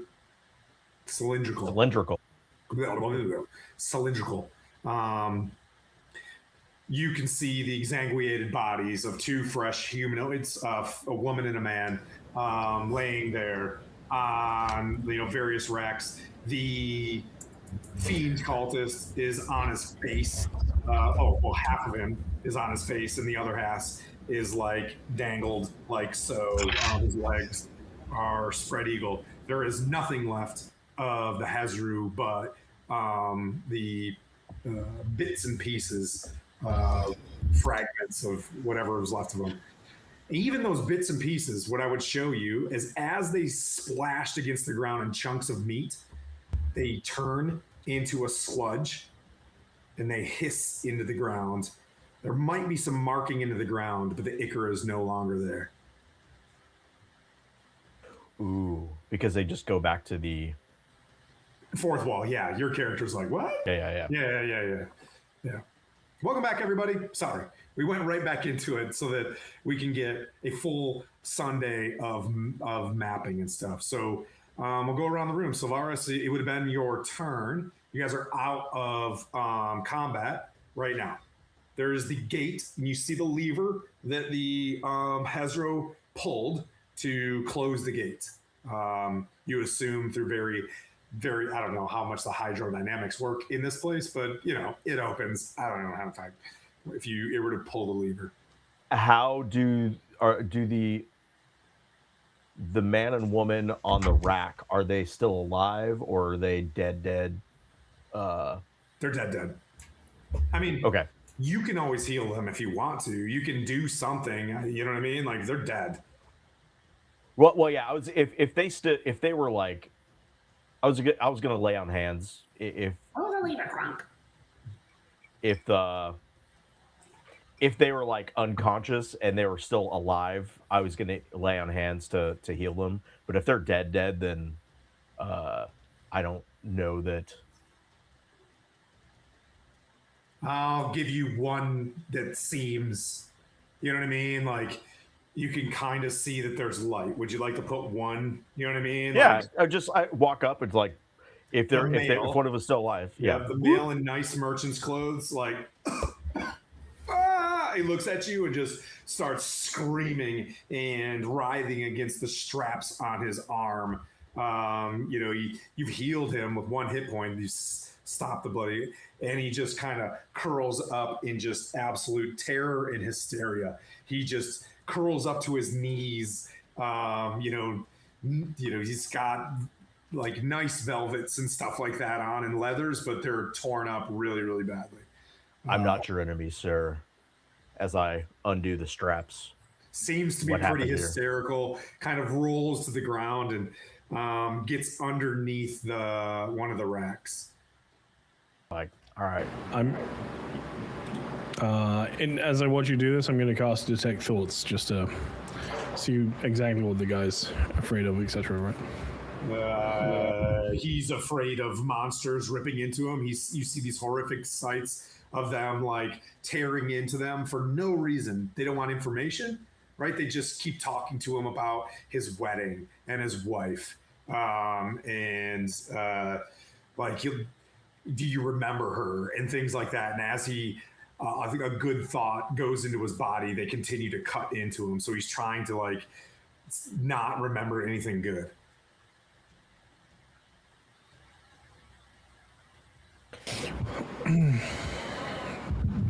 Well, this guy's fucked up. Please stop whatever it is you're doing. Is your wife still alive? No pain, no nothing. But we can take you to see her if she's still around. He looks around and he's like, I was stolen from the wedding 2 nights ago. Well, that's awkward. We should get you back to the wedding.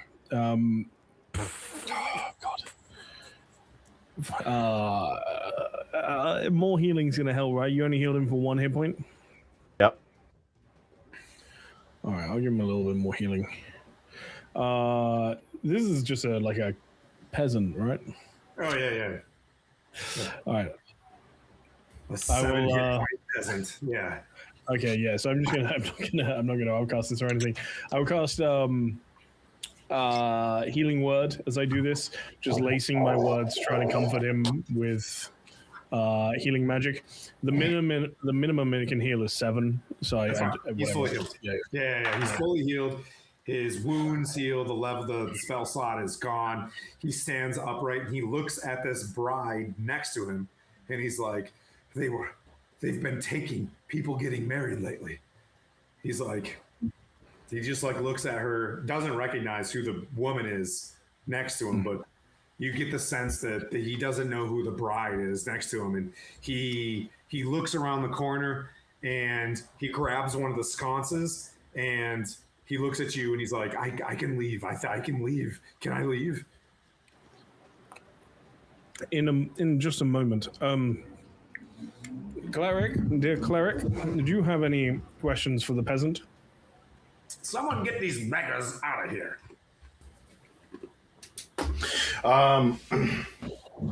I think at this point he's looking around, trying to make sense of if he knows or has an inkling of what kind of a ritual they were trying to perform, or why the people that are there, or why they're chosen.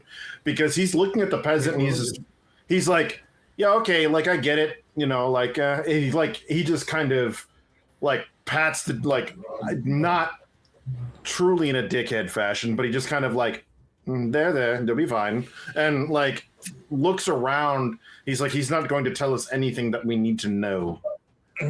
Very well, then you can leave. Good day to you all. And he's just like, Deborah, and like runs down the hallway. I find you, Deborah. I love you. And he utilizing religion. Yeah. I got a 32 on the check. Holy, what? DC was 33. Completes. No, because I got a natural 20, but because I'm making it in relation to fiends or undead, I get an additional like plus 1d6 on the check for it, and and I have a +8 in religion.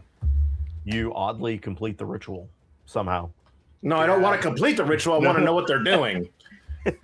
But by trying to figure it out, you complete the ritual. That's not how that works. A city called Eltabar comes to your mind. Eltabar being a famous Thayan city long ago, maybe 200-300 years of a lich's life ago, where a great demon named Eltab was sealed away, his magic stolen. This was a 32. His magic stolen, used and betrayed by the now ruler of Thay, Zaztam.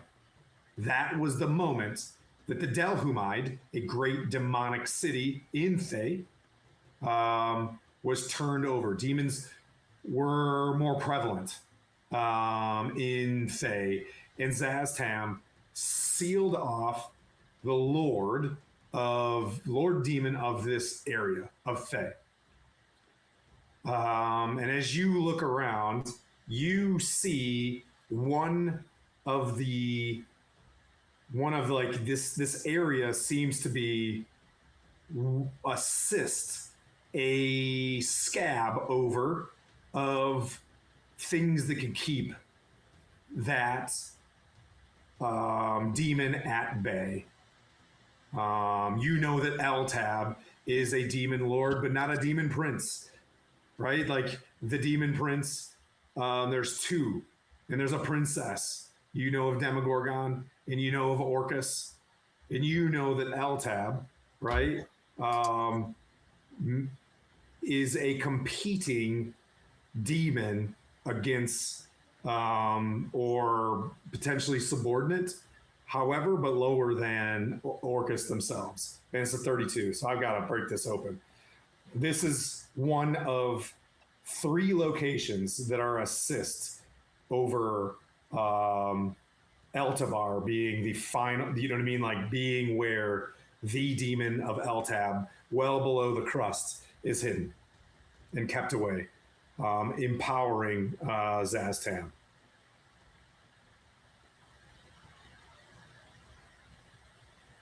You feel a great sense of heat just below this room and the chamber beyond, where Kalistan had just fled. Okay.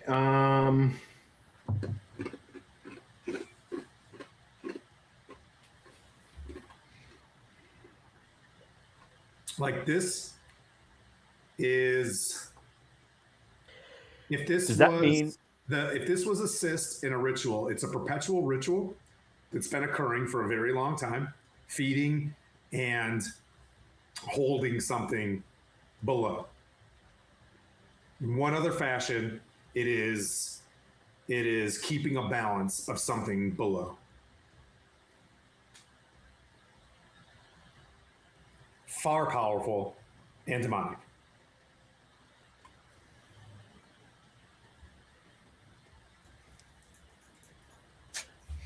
So sanctifying this area would probably be bad. If you sanctified this area, it wouldn't matter as much as wanting to sanctify the area below this. This is like an atrium to the cyst. This is a valve. Oh, okay. So this isn't the spot; it's above it. Yep. Okay. we need to go down? So I know this isn't. I'm just trying to understand this from what you said. So there's 3 locations, and so if the 3 locations are, call it, destroyed, then L tab comes back. Is that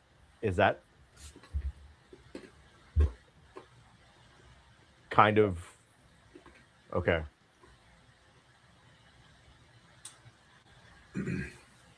This is one of those greater things like Rise of, the Tyranny of Dragons, right? So there's always the intrigue of the choices that you guys can make. With a 32,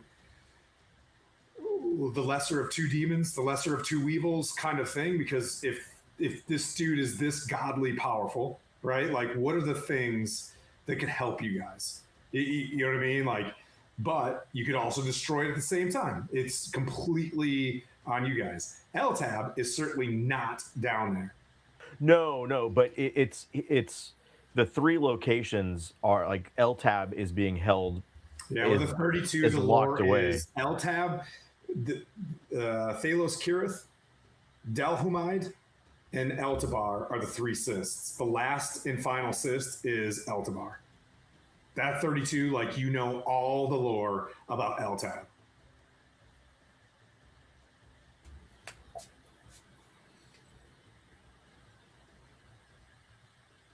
So basically, we have Zastam, who we need. That's kind of our ultimate goal. But to do the ultimate goal of getting rid of Zastam, then we're releasing a Demon Lord. Potentially. That is one route, it seems. It's your sandbox. The Right, 32 would say, if I'm looking at if I'm looking at Brytech, you just found yourself an opportunity to strike at one of Orcus's, like, lieutenants. It is a matter of the opportunity that we're being presented is significant. We could cause real harm to Orcus's abilities and in turn cause harm to Zastam as like a trickle effect. But it will draw the attention of a demon lord. Yeah. That whole sometimes your greatest defense is being beneath something's notice. I've often heard other adventurers talk about the balance of things. Maybe this demon is the balance the world needs. No, it is not the balance the world needs. It is only a balance at this point because it is, for lack of a better term, enslaved.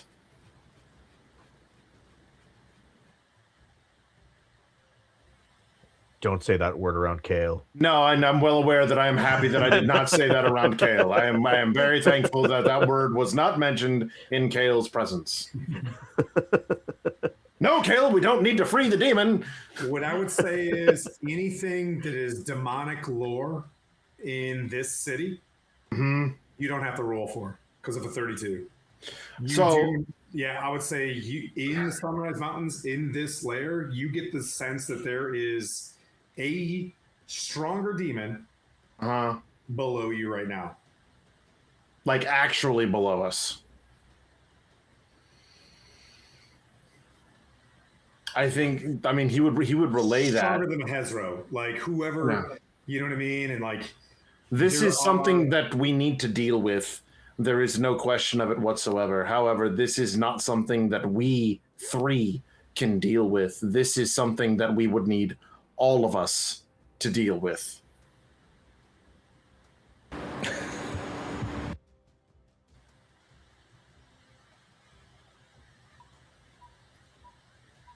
And Didn't Cal just already go down though? Yes, well, this is... Oh, Kale's already down there. That's right. Where is Galistan? Because this may change things. I also feel like... Yeah. So we sacrifice Galistan for the greater good. We go watch the Joust. Find a new cat. Perfect. Well, as much as I would agree with the idea that he would be sacrificed, he has a knack for surviving things that most shouldn't. He's just down there getting shaved.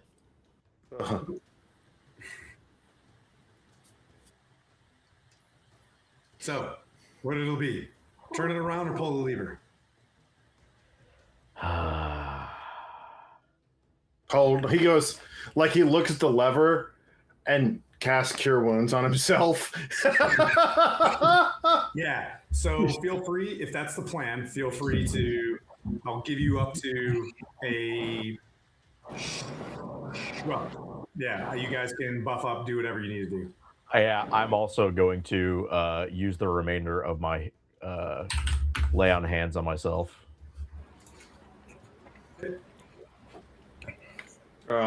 Actually, hang on. No. Before we go, I'm gonna do one thing. Actually, no, I don't have to do that. I am going to. I'm going to use something else. How long do you say we have? How long you want to wait? Obviously Calistan is like, I have to reasonably be like, match the timing, right? Because if he stays down there too long, well, then he's gonna eat shit. So no, then it's not worth it. I'll give you enough time I was debating whether I can ritual cast commune and ask 3 questions, but my God, okay. But I don't know. But it's that they're yes no answers. And I get 3 questions, but it's ritual casting it, which is going to take 10 minutes. We'll give you 10 minutes.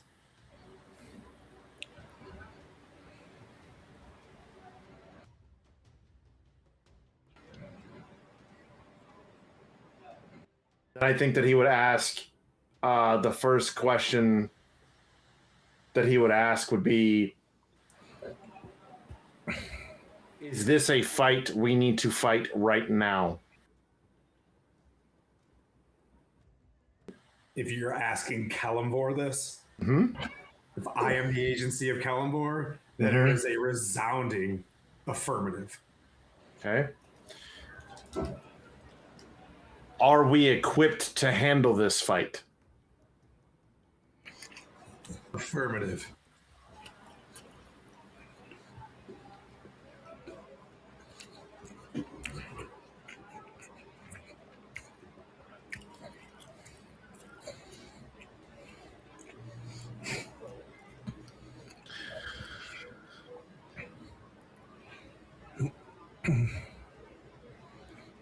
Will this tip the scales in our favor?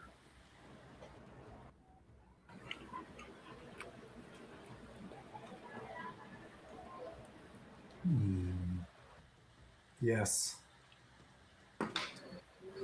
Okay. What did your god say? In a nutshell, onward! And I think he grabs the lever and just clunk. You guys cast enough spells? You guys can cast as many buff spells as you want while we do this, because I'm gonna you guys open the door. Boop, beep, boop. You guys, you see a stone pathway for a while that bends down into stairs. The heat gets stronger and stronger as you hear pouring and plopping sounds, like large plops of things like below you. As you descend probably 100 to 200 more feet, and find yourself. Let's go to this room. Are we in the super map? We are.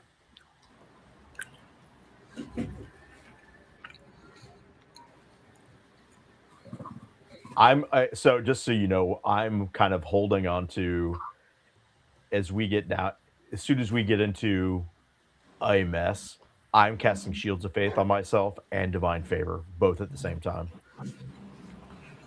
Okay. Yeah, so when you get down there, you find that the stairs open up and it bridges towards this.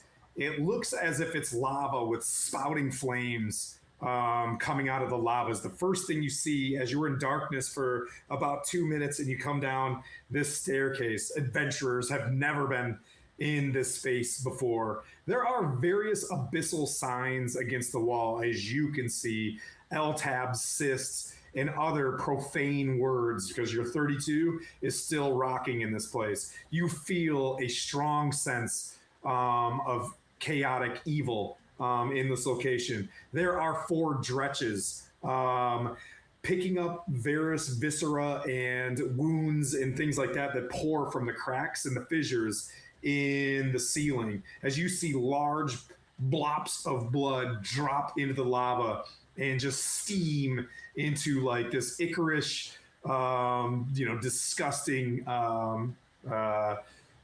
environment. There are various treasures against the wall. You can hear in this cacophonous room, maybe 70, 50 feet above you.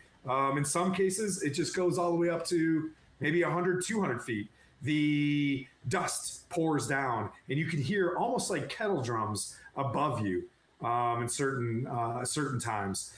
The room seems dark despite the lava. As the darkness, as you hit the bottom of the stairs, as the darkness recedes, it slimes inward through the cracks like black blood and like a gel move across the wall and pool into a corner of this vast cave. It bubbles and forms. You start seeing a large bulbous hairy belly, claws and feet start forming. It rolls its fat big back behind, and you see small wings flutter as it turns around with like a predator's jaw opening up with like boar fangs. As you know immediately with your 32 that you're looking at an Elfeshni. As this thing turns around and immediately blinks straight in front of you guys, just as the Hezro does. You guys will roll initiative. You guys will hold those numbers, and we'll go to the Joust. Huzzah!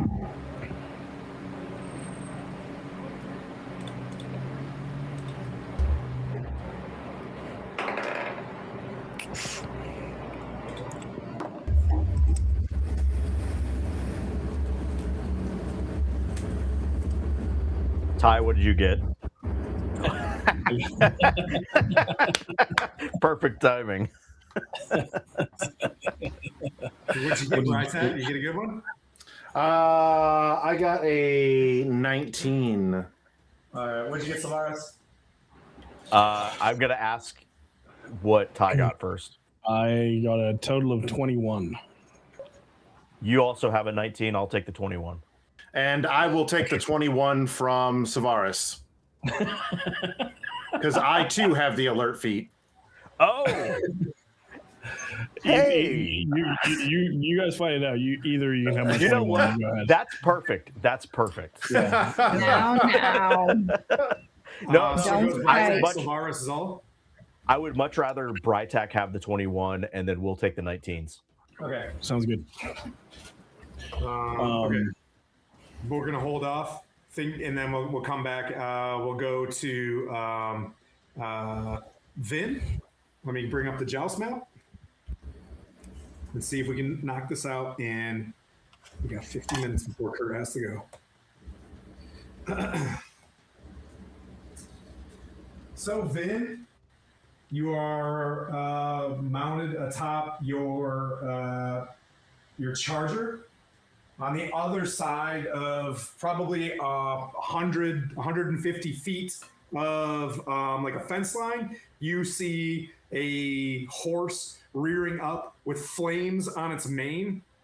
It's got like nails in its hooves as it stomps the ground. Sparks and flames hit the ground as this thing like neighs in. You see like someone that was like holding the reins like runs off in fear as this creature, this hobgoblin in full plate mail, grabs the reins and pulls back. So what I would ask for you is, where would you like to aim and defend in the ABC as I've described? You want me to describe it one more time? Yeah. Okay, so it'll be like ABC, Alpha Bravo Charlie, A being the head, B being like the body, the center, and C being lower, right? Like maybe the shield or whatever. And then you get to defend, right? So A, B, or C. If you want to defend your head, you know what I mean? Like you raise your visor without getting attacked, or you defend, you sit well onto your horse to not be dismounted. Does that make sense? Mm-hmm. Hey, HGM, fantastic. And you're going to get a reroll for one of you guys. So, dude, thank you so much for that donation. That cost. Sick. Someone gets a reroll. All right. How's my horse doing? Seems confident. It's a charger. It is a war horse. So it is not going to, it's not going to flee from the nightmare. Now, I mean, there's things you can do to help that. If you go, yeah, I want to defend C, like I want to hold the horse tight. You know what I mean? Like that would help as well. Mm-hmm. But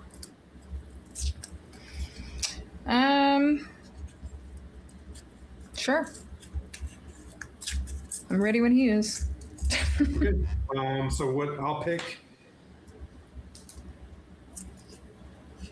my letters, and then you pick yours, and then tell me, and then I'll show you what I picked Okay. as you guys ride towards each other. So you're You aiming ready? for which letter? I'm gonna aim for A. Okay. Okay. And you're defending? B. Okay. He was aiming for A as well and defending A. So it is a straight attack roll each. Or it's a straight strength roll. Sorry. Straight strength. You could use athletics or acrobatics. It's up to you.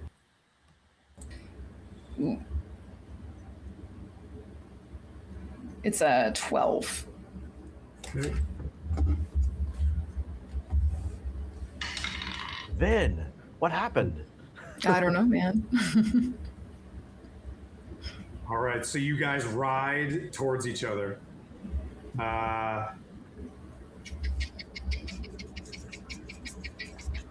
on. I get lost in the amount of windows. So just at about the hour point, I try to find something simple like the people viewer, and I just get like lost in my computer. I'm like, where is Video Ninja? So you guys are riding towards each other. You graze off his shield, striking. You didn't, you know what I mean? Like miss. As you guys charge, he, leans in. You hear cheering. And You feel against your helm, it's splinter. And you ride to either side as you scored 1 point and he scored 2 as you ride to either side of the joust. Hurryingly, a hobgoblin runs up and hands you another lance. You see him chuck his lance off to the side, raise up a fist, rear up the horse, grab another lance, and then boom, he's like right back on it and just starts heading towards you. Okay. One more round, and then we'll go back to the other guys. What do you choose? Where do you aim, and where do you... And remember, you can use athletics or acrobatics.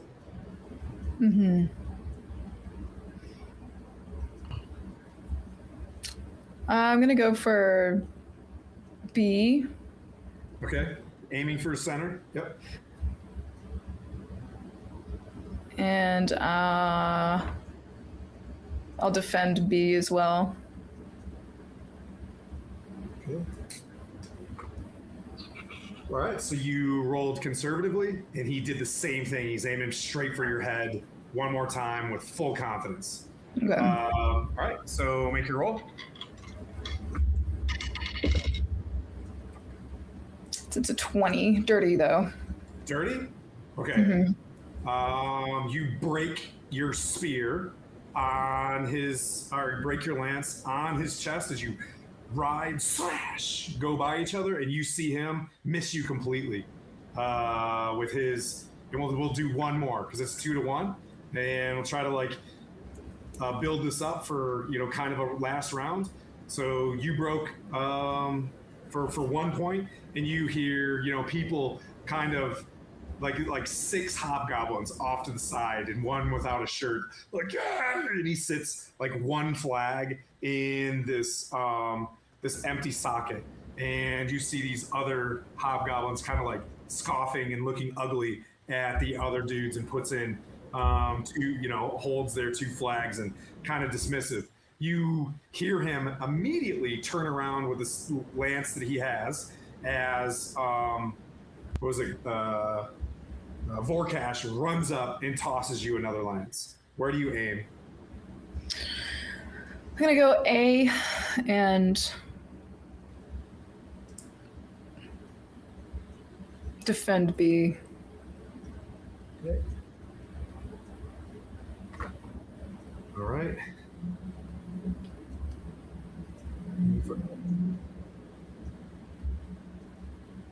Let me see. Okay, you get advantage on this one as he does the same. As he aggressively aims for your head. 12.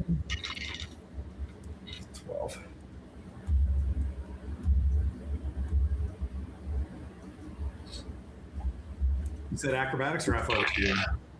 It's acrobatics. Okay. I got another dirty 20. Okay. Yep. So on his face, you break your spear for 2 points as he breaks into your chest as you roll by. And you can see it's 3 flags to 3 flags as he, you know, turns around, and you see him like grab his new lance, and he's just like, to the death, and, you know, begins to charge his horse at you. And then we'll come back to the next round after this one. The crowd is starting to, you know, the fervor's up, but you notice Valindra seems to be watching this, kind of, you know, drinking a goblet of wine, and Isabel is just chatting her ear the entire time.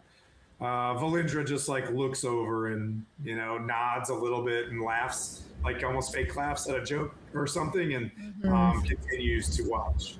Meanwhile, in the basement.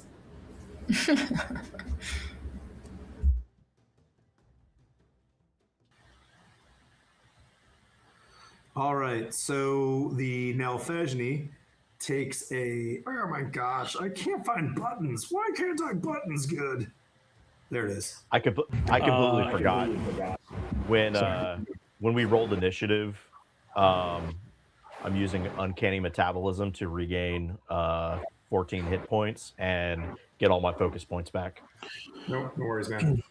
I trust you. I also just wanted to say, you said we had the chance to cast some spells like on the way down, right? Like pre Yes. going into this. No short rest, but you can drain all your spells on the way down. No worries. Like, So I'd like to have mirror image up as we go down, and then the second one is just as we're getting there, I'd like to put haste onto Sylvaris. okay, fantastic. How many mirror images? 4? Shit. Sorry, what was the question? How many mirrors? 4, right? 4 mirrors? Oh, sorry. It's 3, 4 including myself, right? So it's Yeah. Okay. All right, it's the best I can do. I'm also before walking in the room, casting Divine Favor and Shield of Faith on myself. Okay. Yeah, just when I roll for AC or whatever, just kind of let me know. So this thing as a reaction, just immediately as soon as you step into a certain space, it can react and just appear. So now Fajni just like bounces down. It's got this massive rat tail, kind of whipping around, and I believe Brytek will still go first because this thing will take initiative 20. And then the Dretches will go last. Nice. As soon as I can find an Alphejni. There it is. So Brytek, you're up, brother. All right, I'm trying to make sure I do this right because it seems pretty fucking cool.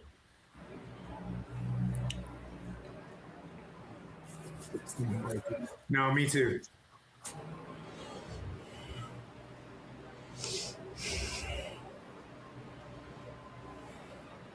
This is one of those things where it's like Gandalf, you gotta kill it on round 1. You know what I mean? Like, So how far away is it?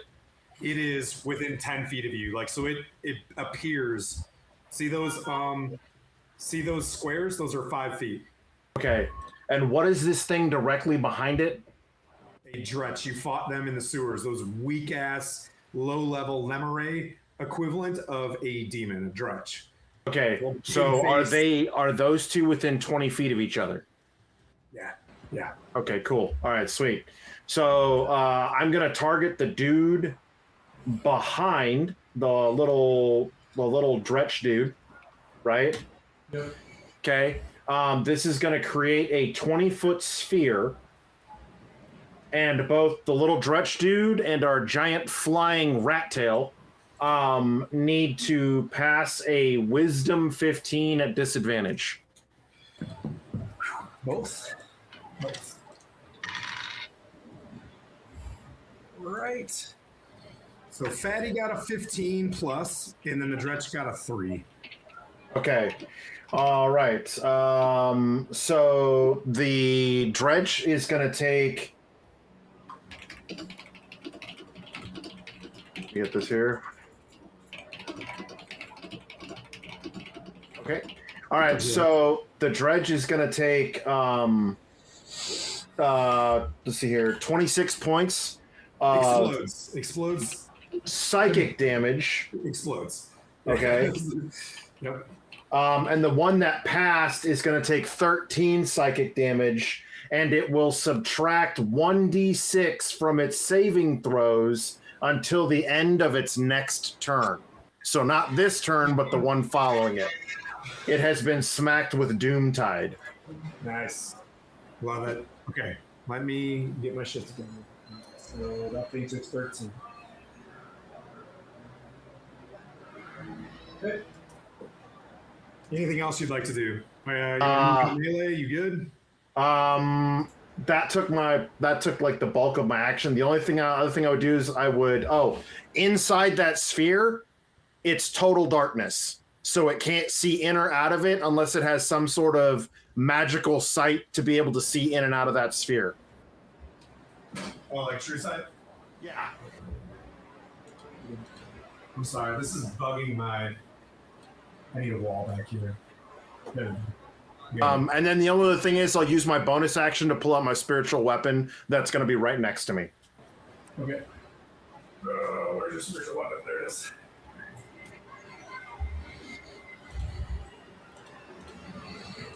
Sorry, my OCD was bugging me about the. You're good. Okay, that's smoke. It's smoky smoke. All right. Okay. Let's see. You attacked him. Let's see. Ooh, somebody said something nice. So happy to support amazing charity, especially amazing. Oh, thank you. Thanks, Mike. Appreciate you, buddy. I hope it's not too hot in blighters. Okay. Let's see. That brings up Stilvara. Oh, no, brings up the Nelfajni. So the Nelfajni will. I need a wisdom saving throw as this thing starts emitting light everywhere.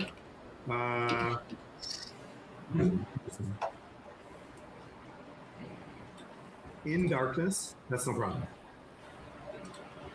Use that. This is its turn. It will use its horror nimbus. And yeah. How big is the orb of darkness? The doom? You're muted. I had put it on the guy behind him, and then it's 20 feet out in a sphere from that guy.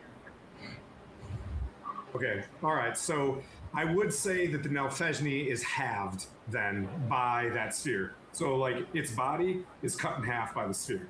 Does that make sense? That's 20 feet away.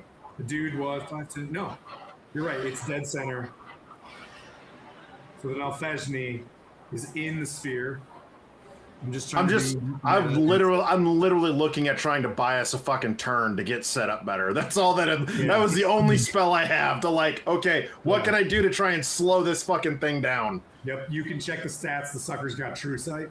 All right, cool. So it emits, I don't know that, so it's one of those. Okay. So it emits this, and what we'll say to kind of make this more horror, when it horror nimbuses and chromatic light just starts flying everywhere, and it just starts like buzzing in this loud cacophonous psychic buzzing. The orb just gets burst out from this horror nimbus. It's this bright, you know what I mean, like club setting light. So everybody make a wisdom save. Okay. And we'll start now with wisdom save. 19. Okay, pass. Oh, okay. Does a 17 pass? Yes. Okay, cool. Does a 17 minus 1 pass? 16. Yes, it passes. It has a DC of 15. Oh, thank you. Okay.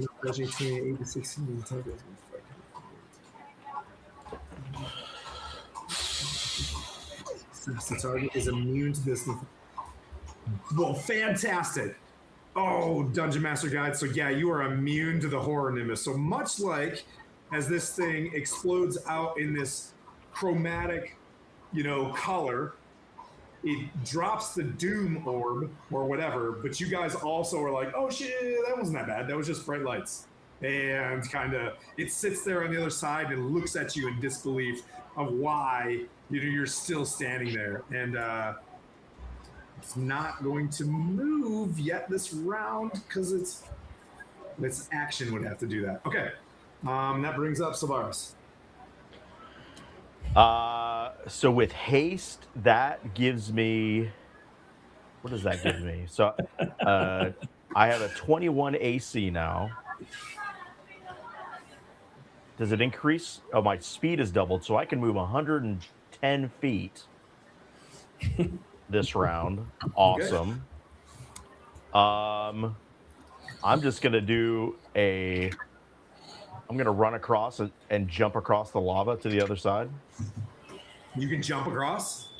With 110 feet moving speed? I think I can. Can't I? What's your jump? I mean, you can run on the ground 110 feet. Can you jump? Yeah. What is my jump? Because I would love for you to jump across this lava. You say you want to do it, and I will support this 100%. For a running jump, it's usually pretty far. What's the gap on the lava? 5, 10, 15. Oh, you should. I think you should be able to do that. It's your strength, isn't it? Like your strength modifier is an extra like 5. I forget. Yeah. So it's your strength score. Dude, we're not doing the math on this. You jump it. No, Give me an athletics and don't roll a 1. yeah. 16. Yeah, okay. I'll give you another 20 feet of movement on the other side. Nope. So you jump across. I'm not moving. I'm jumping across and invoking Airdrie. She's like, you cross planes for this. Airdrie, send it back. And I'm casting the elemental burst. It's also a 20-foot radius, so 40-foot diameter, to cover all of the dretches and the Nelfejni. You will be The able to hit backhand. them all. You'll be able to hit everybody. Okay. The backhand of Airdrie comes down, and they take it's 3d8 lightning damage. Is there a save at all? No, it just happens. Wait, Oh, hold on. shit. Let me.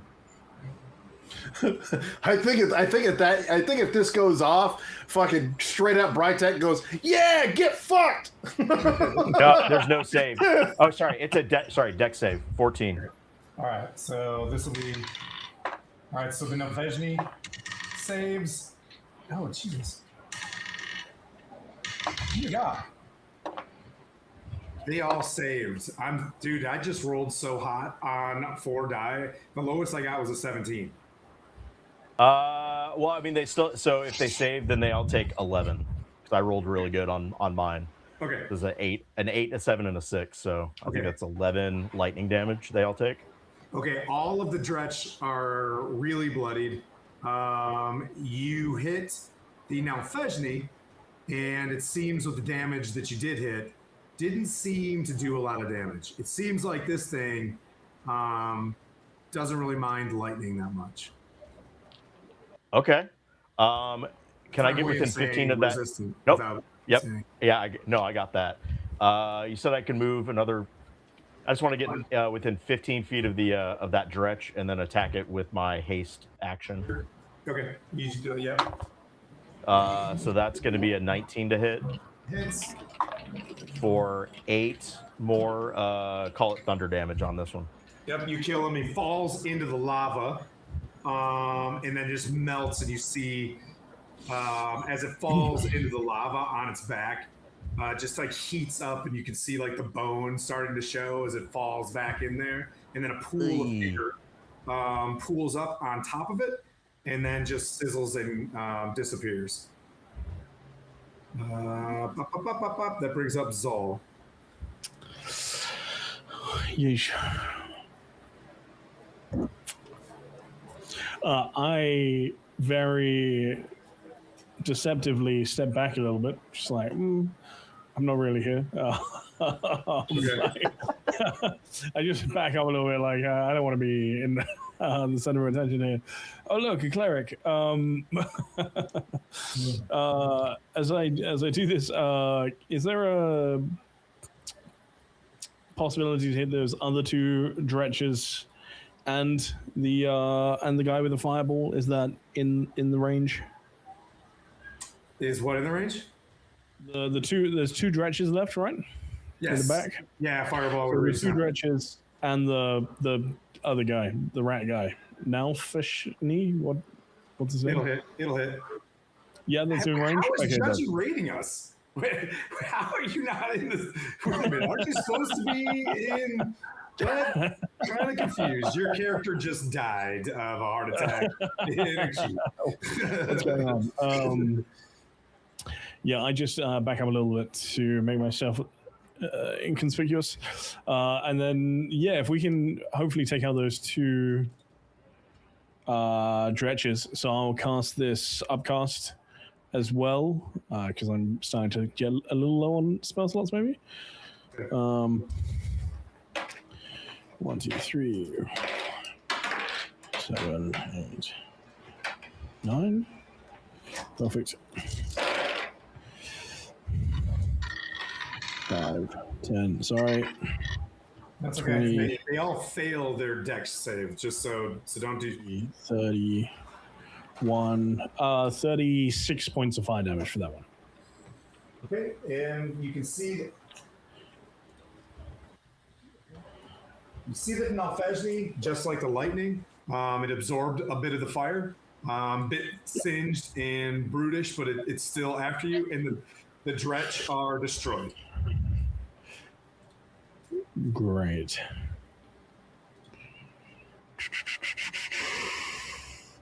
Anything else you'd like to do, Zol?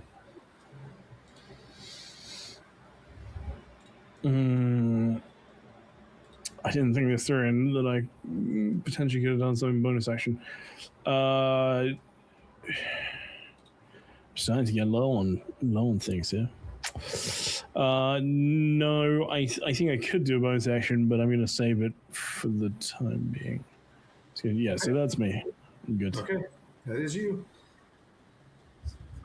Savar, Zol, it's the Dretch's turn, and they're manifesting themselves in the abyss at level 248 of the abyss. You can check that lore and find out who the lord of that realm is.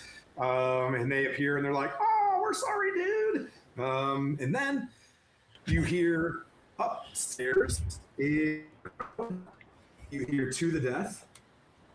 Right? I didn't skip anybody. You hear "To the Death" again as the joust continues. Choose your aim points. And yep, you can choose your aim points, and I'll choose mine. I'm gonna go AA.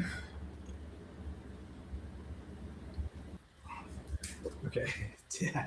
So he was rolling conservative, and you went aggressive, so you're going to get advantage on this one. You're going for the helm on this one? All right. Which is 2 points unless you... Okay. All right. Yep. So he raises his lance, and you can do an athletics or acrobatics as he rears back the nightmare, and just... You see it blink into the ethereal plane for just a moment as he goes all in and reappears at about 20 feet down the path, and then continues to charge at you, as it's almost like it was using some sort of, magic power to speed into another place, but it blinks back as someone was keeping him from cheating. Like you see that as he was trying to do something with the nightmare, he instantly arrives. He looks back. And now go ahead and make your roll. So I'm just trying to play into you got the jump on him on that one. And then you guys ride into each other. What'd you roll? That's a 25. God dang it. Okay. All right. So as this happens, he kind of looks to the side. You're aiming for his head as he shows the greater side of his great helm. As he blinks in just in time, he wobbles his lance a little bit, tries to bring it back as your lance breaks straight into his visor, out the back of his helm. He remains mounted to your lance long enough. Make a strength check. Or do you want to drop the lance willingly?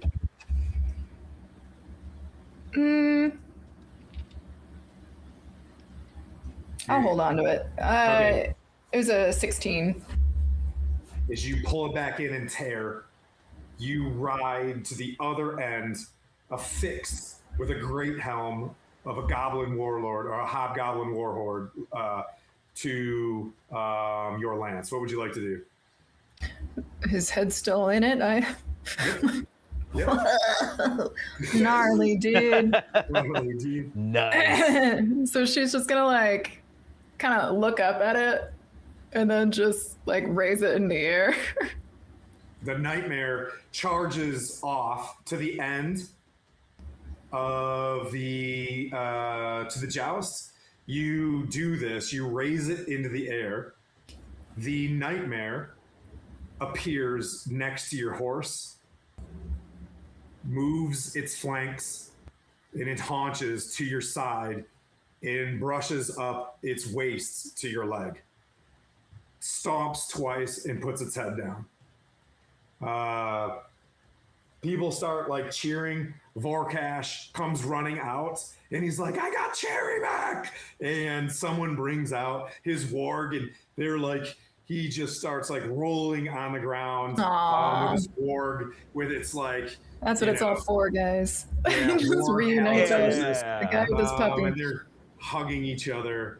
Love the wargs. Meanwhile, in the basement with the horror nimbus. So Oh no. head back down. Solaris, you are skibbity maps. I think it's 6 and 5 from here on out. Did I do this right? Come on, maps. Did I do it? No, that's not it. Ah, don't look at that. Ah! What did I see? I didn't see anything. Just screaming. 6 and 4. All right, so there's this creature. It's not going to react yet because nothing has moved. I gotta follow the rules. So Brytak, it is your turn as your orb dropped. The creature seems wounded, a bit singed or whatever, but it is pretty corporal and full of itself. As its belly, you can tell it's about to begin its attacks on you. Your move, sir. Muted. Social disadvantage.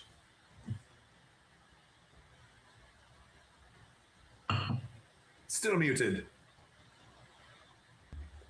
I double muted myself accidentally. All right. Okay. That mic. What a cunt. What? There's all these extra buttons now. Okay, so this thing is directly in front of me. It is. Don't forget your sacred weapon too. Yes.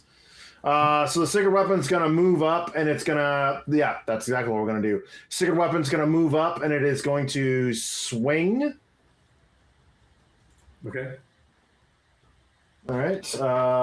For 23 to hit. Hits. Hits. All right. So this is gonna be. Oof. Not a whole lot of damage. It's gonna be 7 points of damage. Okay. And then I will cast. Oh shit! Mace of Disruption sucks. I mean, bigger beasts. I mean, and then I will. All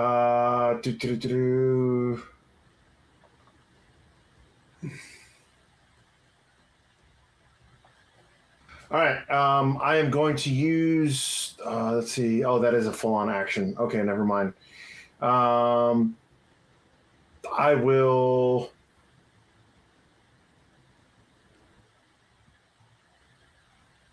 Yeah. I'm going to swing my Mace of Disruption at it. Okie dokie. Steps forward.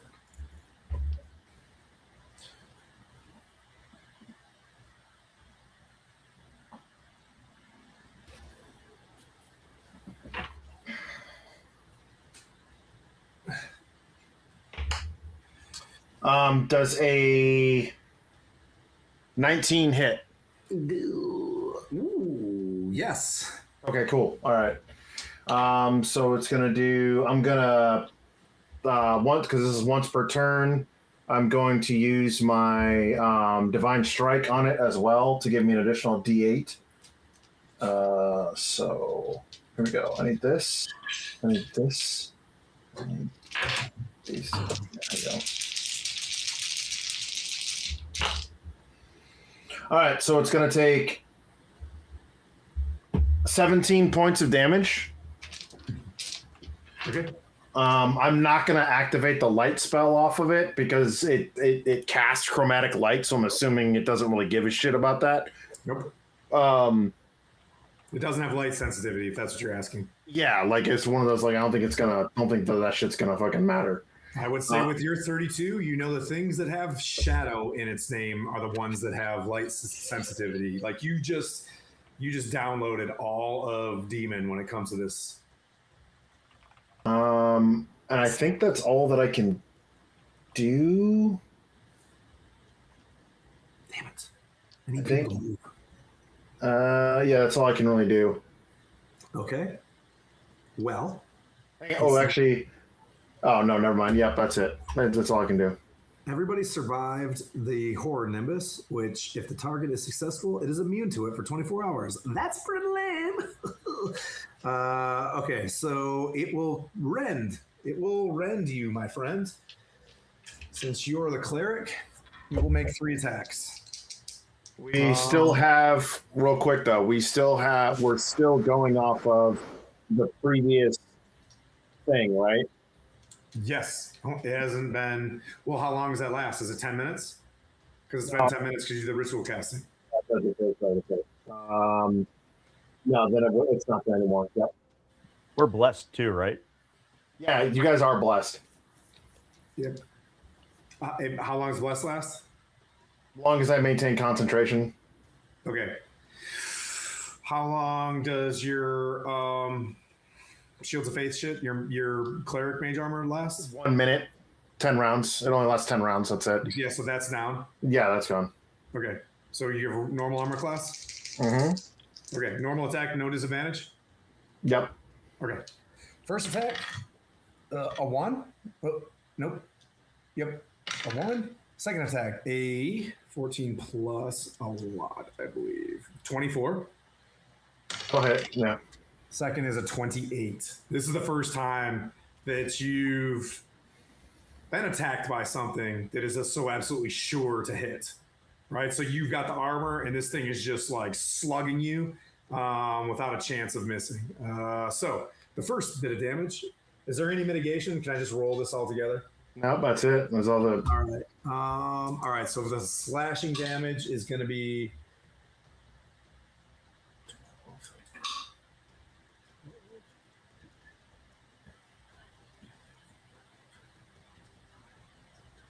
$38 slashing damage.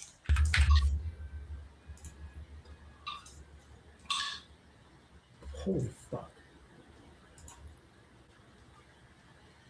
And 22 force damage.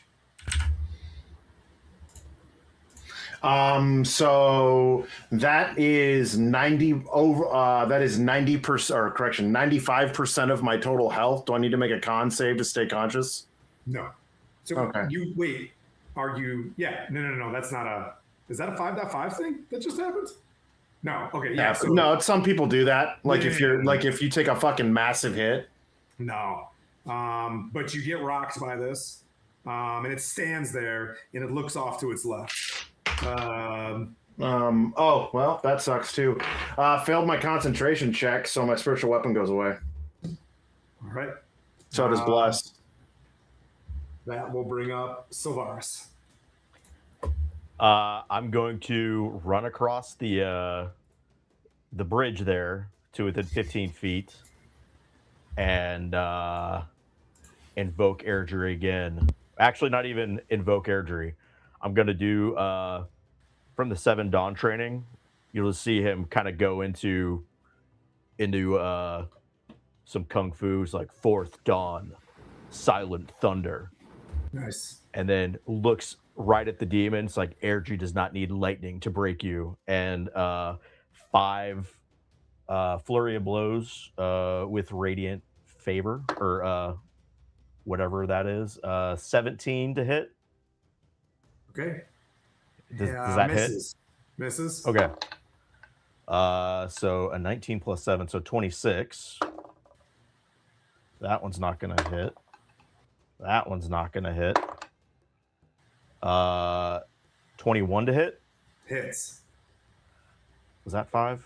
1, 2, 3. Yeah, that was 5. So 2 hits.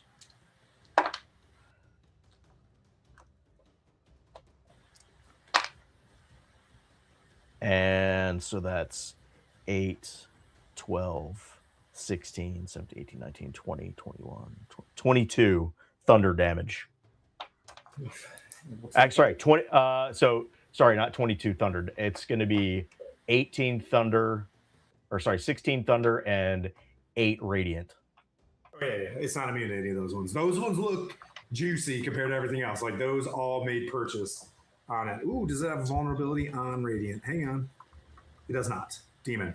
Demon. Okay.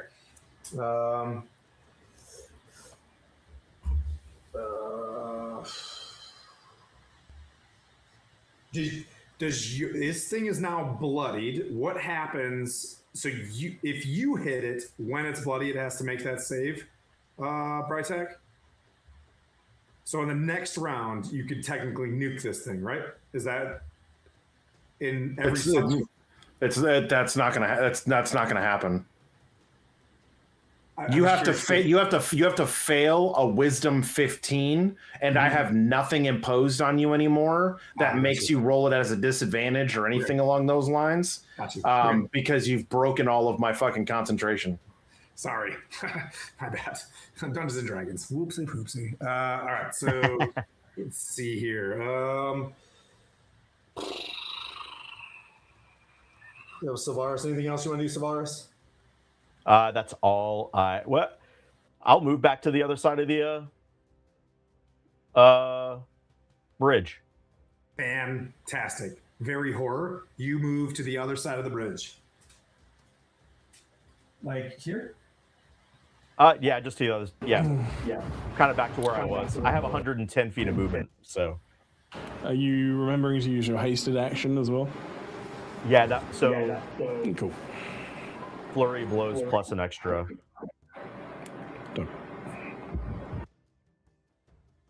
All right. When you do that, it uses its teleport reaction to someone who ends its turn within 120 feet of it. As you run across the bridge, like, ha-ha, boom. It's like right there.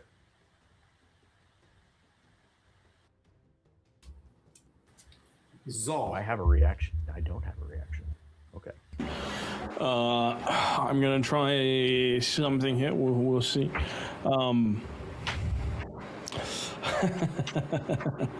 He's going to start talking up Brytek in this moment. Which feels a little bit out of character. He will yell out, being like, so it flees from a cleric of what was the guy's name? Kellenvor. Kellenvor. Yeah. Yes, that guy, all powerful. He's a good god, right? No, he's a neutral god. He's still very powerful. I think you should find yourself to grovel to him. I'm going to command with this. You're casting command? All right, what's the... Command. I need a wisdom save, please. DC 19. Natural 20. Yeah, that's more than a 19. That's rubbish. All right, so I'm going to attempt to help with the saving throw it's going to make next time. This is burning a few resources for me. So free action, I'm going to burn a 3rd level spell slot to regain sorcery points. Okay. And with that, I will use 2 to quicken cast a cantrip, and I'm casting Mind Sliver. Okay. So I need it's again DC 19, but I need a intelligence saving throw, please. Okay. Fuck me. Dude, better not 20. He gets advantage on magic resistance, but yeah. This creature kind of just looks over, just like, Kellenbor's neutral, and just kind of just stays on. So I'm not neutral. I'm anti-neutral towards he says, right in the distance, but he just kind of wraps his belly.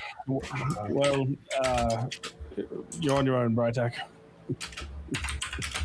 I'll just wave you forward. The creatures would have gone. Are you giving a thumbs up? Okay. I don't know what that 6 and 4 are the 2 things upstairs. No, that was Brytek giving the whole, like, as he's like sitting there coughing up blood, giving him the whole, "You're on your own, Brytek. Thanks, buddy. I got it." I was trying to help.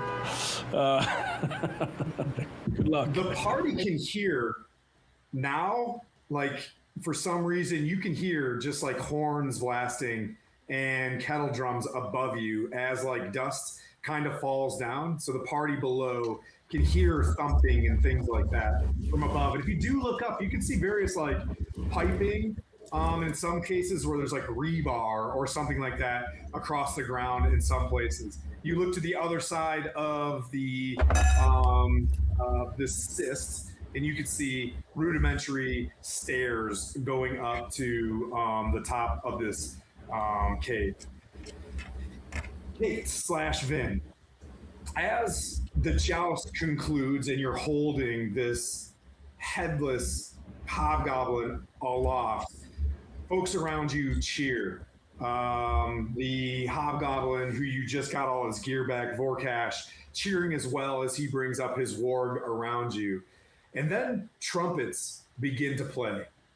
And you notice that folks on the stand turn around and look upwards as a swirling smoke appears above the piazza, above the town center. You guys notice that flickerings of light are so Vin, you notice, the crowd notices flickerings of light inside this cloud, like almost like a laser light show beginning to appear. A large plume of yellow smoke bellows out of the ground, a flash of crimson. The smoke climbs bright red as a great image within the smoke of a tall citadel, affixed to a vast volcano, the caldera steaming with arcane power, this image within this cloud. The image climbs, showing vast plainscapes of Thay, jungles, tundras, cities, columns of undead marching in order, a mountainside, a mountainous region, familiar to you, Thalos Kirith. Armies of hobgoblins, dragons, and then back to the mountains, the Sunrise Mountains.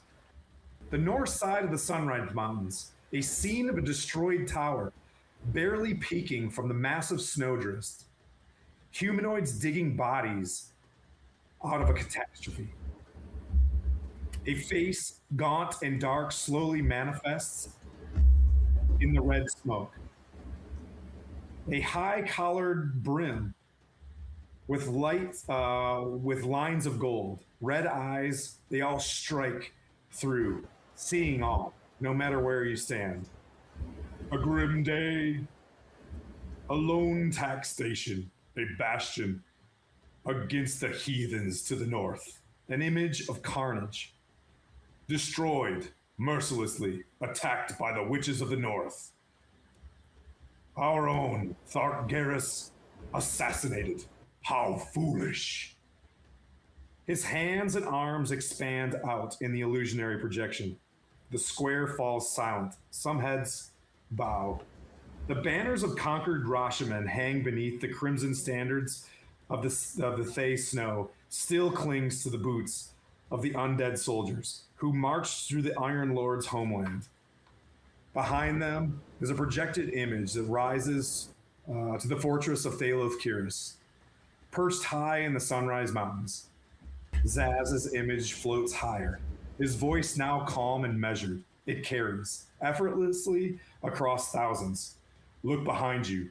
The Rashamen has fallen, not because we were stronger, but because we possess the one weapon our enemies have always floundered and feared. The weapon of certainty. They clung to the traditions that trusted prophecy. They believed the world would preserve them simply because they believed in themselves righteous. He slowly raises one hand towards the east in this projection of smoke, bellowing out. Sure, I can do this. He slowly raises his hands towards the east. The world has never rewarded the righteous. It rewards the inevitable. His crimson eyes sweep across the assembled hobgoblins. Red Lancers, for generations you have hidden farther. You have ridden farther, endured longer, and struck harder than any other cavalry beneath these mountains. Today you will cease to be cavalry. Today you become history. A gigantic illusionary map unfurls behind him, His skeletal fingers trace the line from the Sunrise Mountains to Thesk, to the west. Ride, he says. Take every road, seize every crossing, leave no messenger alive to carry hope. The finger reaches the northern sea nearby. The sea itself shall become our fortress. His gaze hardens. The Zentarum have sold their honor for our coin. Now they will purchase an empire. Escort their captains to the helpless fleets they will capture. Zents close every harbor, every merchant, every refugee, every warship. Aglarond will awaken to discover that the sea no longer belongs to the living. He lowers his hand. Silence, quietly. Empires do not conquer kingdoms. They conquer choices. When every road belongs to us, when every mountain bows, when every sea answers to our banners, our enemies will discover there was never another future. He turns to the armies below. A faint smile crosses his face. Ride, break the north, seal the sea. Let every nation witness what becomes of those who stand against inevitability. He raises a golden staff. Its crimson light washes over the assembled hosts. Then, with absolute conviction, Red Wizards, rise! As chanting and kettle drums, the Red Lancers answer with thunderous roars, thousands of weapons striking shields as the wargs howl in unison and the armies of Thay surge forward towards Thesk. That's where we'll pick up next time.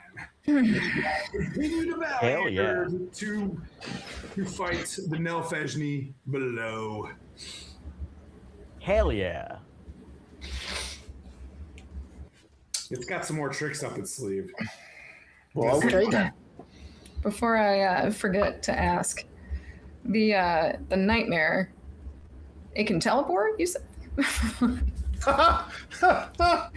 Sure can. Are you about to become a horse thief?